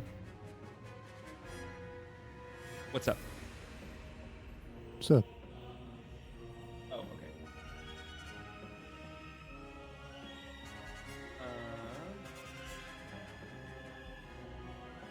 Okay, so he's going to make an unarmed attack, which, oh my gosh, I forget. Unarmed strike is. So I do want to ask if he is Yes. attacking the door. I can't use this as an opportunity to pivot and use the momentum to swing right back around. Nope, because you already had Damn. your turn and a reaction. Oh no, your reaction reset because it's been your turn. But he's not moving out of your frame. He's not moving out of your melee range, so it's not an opportunity of an attack of opportunity. I know. I would like to keep that momentum. Anyways, Yeah. continue. Okay, so I don't have unarmed strike in his thing, but he definitely has the ability to kick something. An unarmed strike counts as just you make the hit, and if you're not proficient with it, it is going to just be, I think, 1 plus your strength modifier. Okay, so If in that you case, hit. he's going to strike the door, and so I'm gonna say Does the door technically have AC? it for does. being- It does. It has an AC. It has now. It has an AC and an HP, but I haven't been tracking the HP. But let me think. So you did 1, I also 2. I'm just curious about would it stack with mine since it is my weapon and it technically would need to be a disarmament. Well, he's not trying to disarm you. He's trying to get it away. Okay. He's trying to get away from him. He's just trying to basically kick it, which is essentially would Okay. pivot you. So we'll do it this way. I want you to roll a strength check. He's gonna roll a strength check. We're actually gonna change this from an attack to he's basically just gonna try to kick it so that it gets off of him. Gotcha. I'm not trying to fight anything you're doing. No, but you're holding it, so you are what's holding it upright. So he rolled an Dang. yeah. So he actually rolled higher than you. He rolled a dirty 20. You rolled a dirty 18. So he kicks the door, and all it does, it doesn't disarm you because he's not trying to disarm you.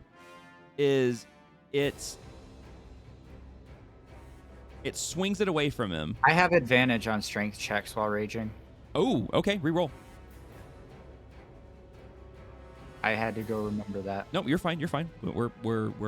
We all know we're learning here. Okay, so I love this. Okay, so here's what we're gonna do. Barely. Here's what we're gonna do. He kicks the door, and he kicks it with all his might, and you hold it so still the door doesn't move, and it actually like you know when you you kick something and it's like stubbing your toe. Yeah. It's basically that. I'm gonna have you roll the equivalent of your damage for an unarmed strike. It makes sense, being that what's the one ability I've got? Spirit of the Mountain. Mm-hmm. Anchored in place and cannot be moved. Yep, that's perfect. So I want you to roll even better. So because of that, I want you to roll the damage. Like scroll up to your most recent unarmed strike and roll, or whatever you do for the damage. How you've been doing it. Roll the damage equivalent for an unarmed strike because he's basically doing it himself. So that is going to be the 1d4 Mm-hmm. plus 6 while I'm raging. That is... I'm just going to do the flat since it's him doing it himself. I'm not going to include the rage. Yes, Unless it's you want me to. No, because you're not attacking him. He's technically attacking himself. Okay. I'm actually going to take out my strength mod, and then I'll just use the proficiency mod. That's perfect. Even better. I appreciate that. So yeah, he does 4 damage to himself. So yeah, he takes 4 damage, eventually a bludgeoning damage to his own leg, and as he does that, because the door doesn't move, it takes the full brunt of his kick, and it is now cracked to the point where you, by looking at it, know that whatever hit it takes, it's going to shatter. The next hit is it's going to shatter in a bunch of pieces. And Good. so yeah, he kicks the door. That's his attack action, and he technically has a multi-attack, but that's for his swords, so he can't do that. So he basically chose to do that. So he is basically just he kind of stumbles back with a very uncomfortable leg that he's gripping and wailing out in pain, and that's gonna be his turn. Basil, stone-faced, staring right at him. All right, Talina, you are up on deck with Spitwick next. Next player is Othman.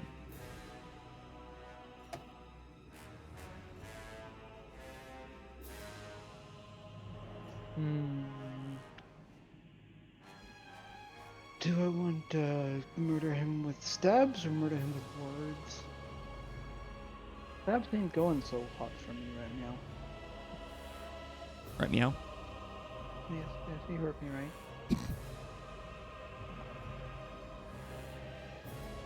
Well, and as of right now, there's been minimal to no noise in that room. Yep, I'm just gonna try to sneakily stab his butt again. Dag nabbit!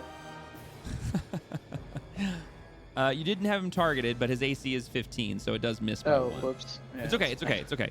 So yeah, you take another stab at him, and this guy he seems like he's got his shit together here. He dodges you again, and just kind of laughs, and then braces for the next round of attacks. This was one big mistake. Ends turn. Hold on, I'll tell you what. Rule of cool. Do you still have the arrow?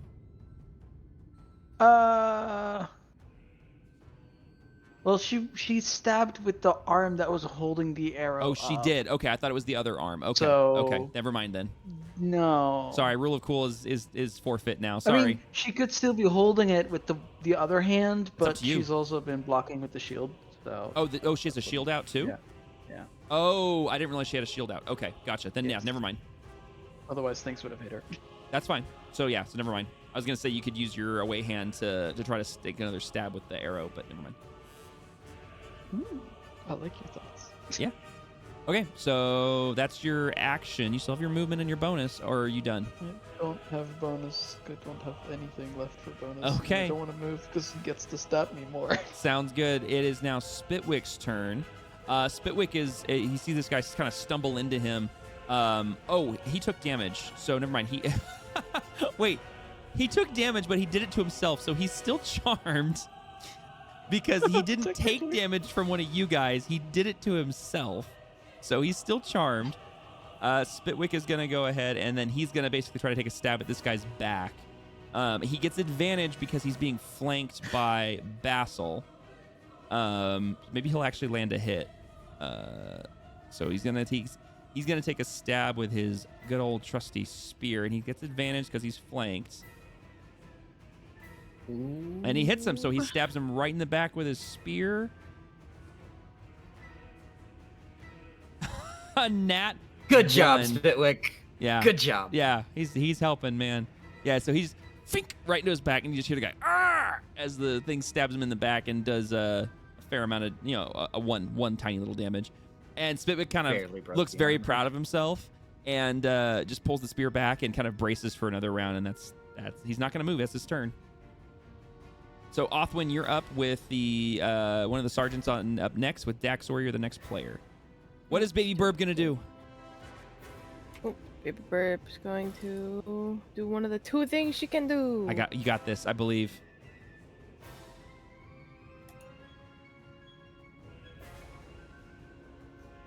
All right, try this again. Okay. Well, who was it? Was it this guy? Yeah. All right. Well, that's the D12. Ooh. Okay. Yay! All right. Go ahead and roll. Go ahead and roll damage on it.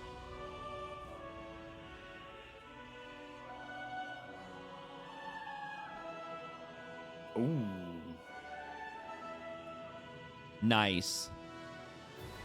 So yeah, you turn around and you look Gotham looks really pissed, and she swats her stick towards him, and all of a sudden you just see his head kind of spin a bit, and then he grips his ears and just kind of winces, and you see a little blood trickle out his nose as the Toll the Dead does 8 damage to him.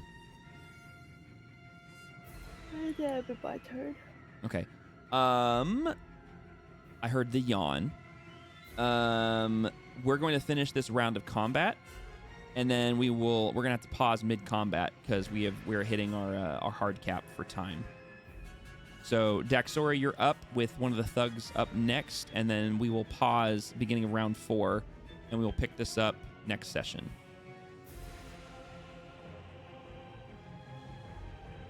And just for my notes, what round was this one that This is technically this is the 4th round of combat. I'm trying to keep track of rage. This is you cast rage, or you initiated rage during this round of combat. Okay. So you are fine. It should track on your character sheet how long you've had the effect. It might. I just turned it back on after.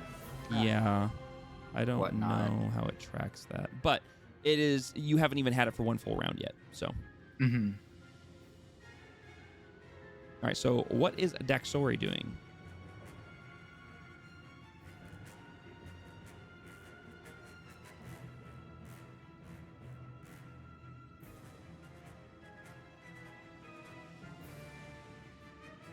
Jesse?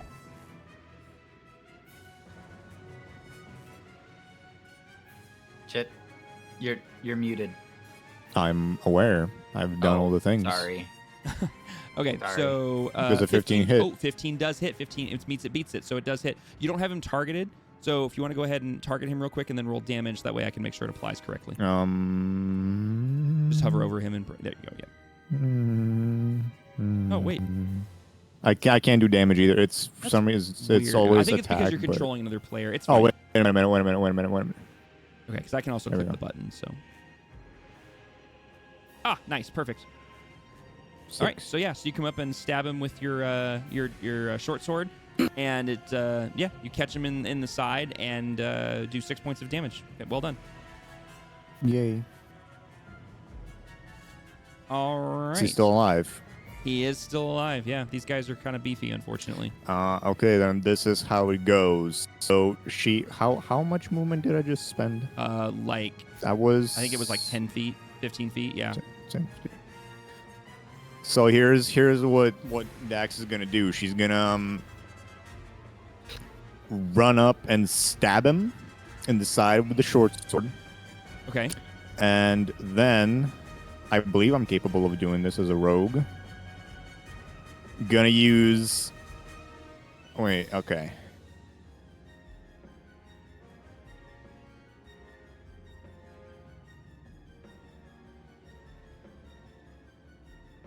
Gonna use cunning action to disengage Mm-hmm. and continue running past him Okay. Yeah, you can do that. here. Yeah.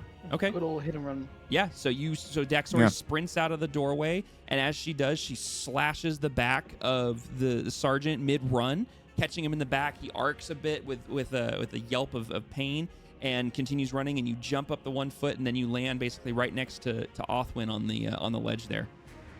And that is her turn. Okay. All right. Last turn of the round is going to be the thug, which is he's up here. And he can't see, but he's hearing this sound of scuffle happening down beneath him. So he starts to move this way. 1, 2, 3, 4. And then, of course, sees this and comes down next to Lena and sees the two of them locked in a struggle. Before I go any further, Alexander, did you have anything held, if I recall correctly? I didn't have anything held, You no. didn't. Okay. So you see him dart past you into the hallway, and he targets Lena here, and he is going to take a single swipe with his cutlass.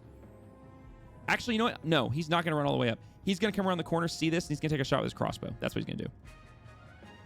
Oh. Yeah, he's going to come around the corner, see this, and just kind of react and fire a crossbow bolt at Tarina. Oh, close that. Hold on. Close these. I have 2 things pulled up. Let's try this again. Boop. Boop. Yeah, lets a bolt fly loose. And you catch this movement as he kind of darts into your vision, Talina, and you literally just arc your neck back. It goes right over your head and sticks into the door frame behind you. Question. Yes. And I realize this is usually a monk thing Okay. to grab missiles, Mm-hmm. but can I try to pull the same trick twice? What do you mean pull the same? Like, are you trying to catch it, or are you trying get to... it caught under my armpit, yeah. Oh, under your armpit. Or like just past the shield, or like somewhere where it like Yeah, looks I mean, like it hits but didn't. I if- want to feign going down. Oh, you want to feign going down. Okay. So in that case, you see the bolt coming. It doesn't obviously hit. So I would say that you because you're able to dodge it basically because of this not hitting. You can roll me a dexterity check to see if you can kind of move your body in such a way that it looks like it, and then I want you to roll me a performance check immediately after, assuming that the dexterity is a success, which I'm going to put at, okay, I have a number. Perfect, yeah, you succeed the dexterity that you are acting like you got hit. Now roll me performance to see if they believe that you actually got hit and are going down. Holy crap, yeah. So he lets the bolt go. You see this happening, and you all of a sudden in your head go, this is my moment, and it comes in, and you tuck your elbow at the exact moment that it starts to hit you, and it looks like it strikes you in the torso. You spin your body away from the two of them towards the door and towards the door frame and the wall, and you let out a cry of pain, and do you fall to the ground? Yes. And then you tumble to the ground, laying on your chest with the bolt now not visible, and you just kind of lay there motionless. And I try to either cover the bolt with my body or with my shield, like tuck it underneath me or something. Yeah, and I'd say that they believe that you are now incapacitated from the single bolt to what they believe is the gut. Okay. And that's gonna be, he's just gonna use the rest of his movement, not the rest, but he's gonna use some of his movement to step up next to his buddy and kind of keep an eye on your body there. So that is the end of round 3 of this round of combat. Due to the time constraint we are currently at, I'm going to say we're going to pause here. Let me bring this down so that it's not so hype. So we're going to pause here. We will pick this back up on our next session at the top of round 4. In fact, I'm actually just going to progress to round 4 so that we track that. Yes. So, as a reminder, just for everybody as well as whoever was keeping track of this, the next turn will be the captain, or excuse me, the sergeant that is currently engaged with Spitwick and Basil. Alexander, you are invisible, still in the secondary chamber up there, not spotted or anything. Basil, you are engaged with the sergeant. Grigor, you have just disengaged from the other sergeant. The other sergeant is not doing so hot, and he's pretty bloodied. Talina, you are feigning being down from the two new enemies from the other room who are very confused as to what's going on. Spitwick is also engaged with one of the sergeants. Othwin, you are kind of fleeing, trying to keep your distance. The other sergeant, the remaining sergeant, is stuck in between Basil and Spitwick. And then Daxori, you are with Othwin. So, thank you guys very much for joining, watching, as well as players. Thank you so much for playing. I always have fun. This was kind of a wacky and fun, unexpected session. I wasn't expecting you guys to dive into combat on this one, but I'm totally here for it. So thank you everybody for hanging out. We will let you guys know when our next session will be. We will obviously figure it out amongst ourselves, but yeah. Thank you everybody, as usual. It's always a blast playing with you guys. No, thank you. Bye bye. See. Bye.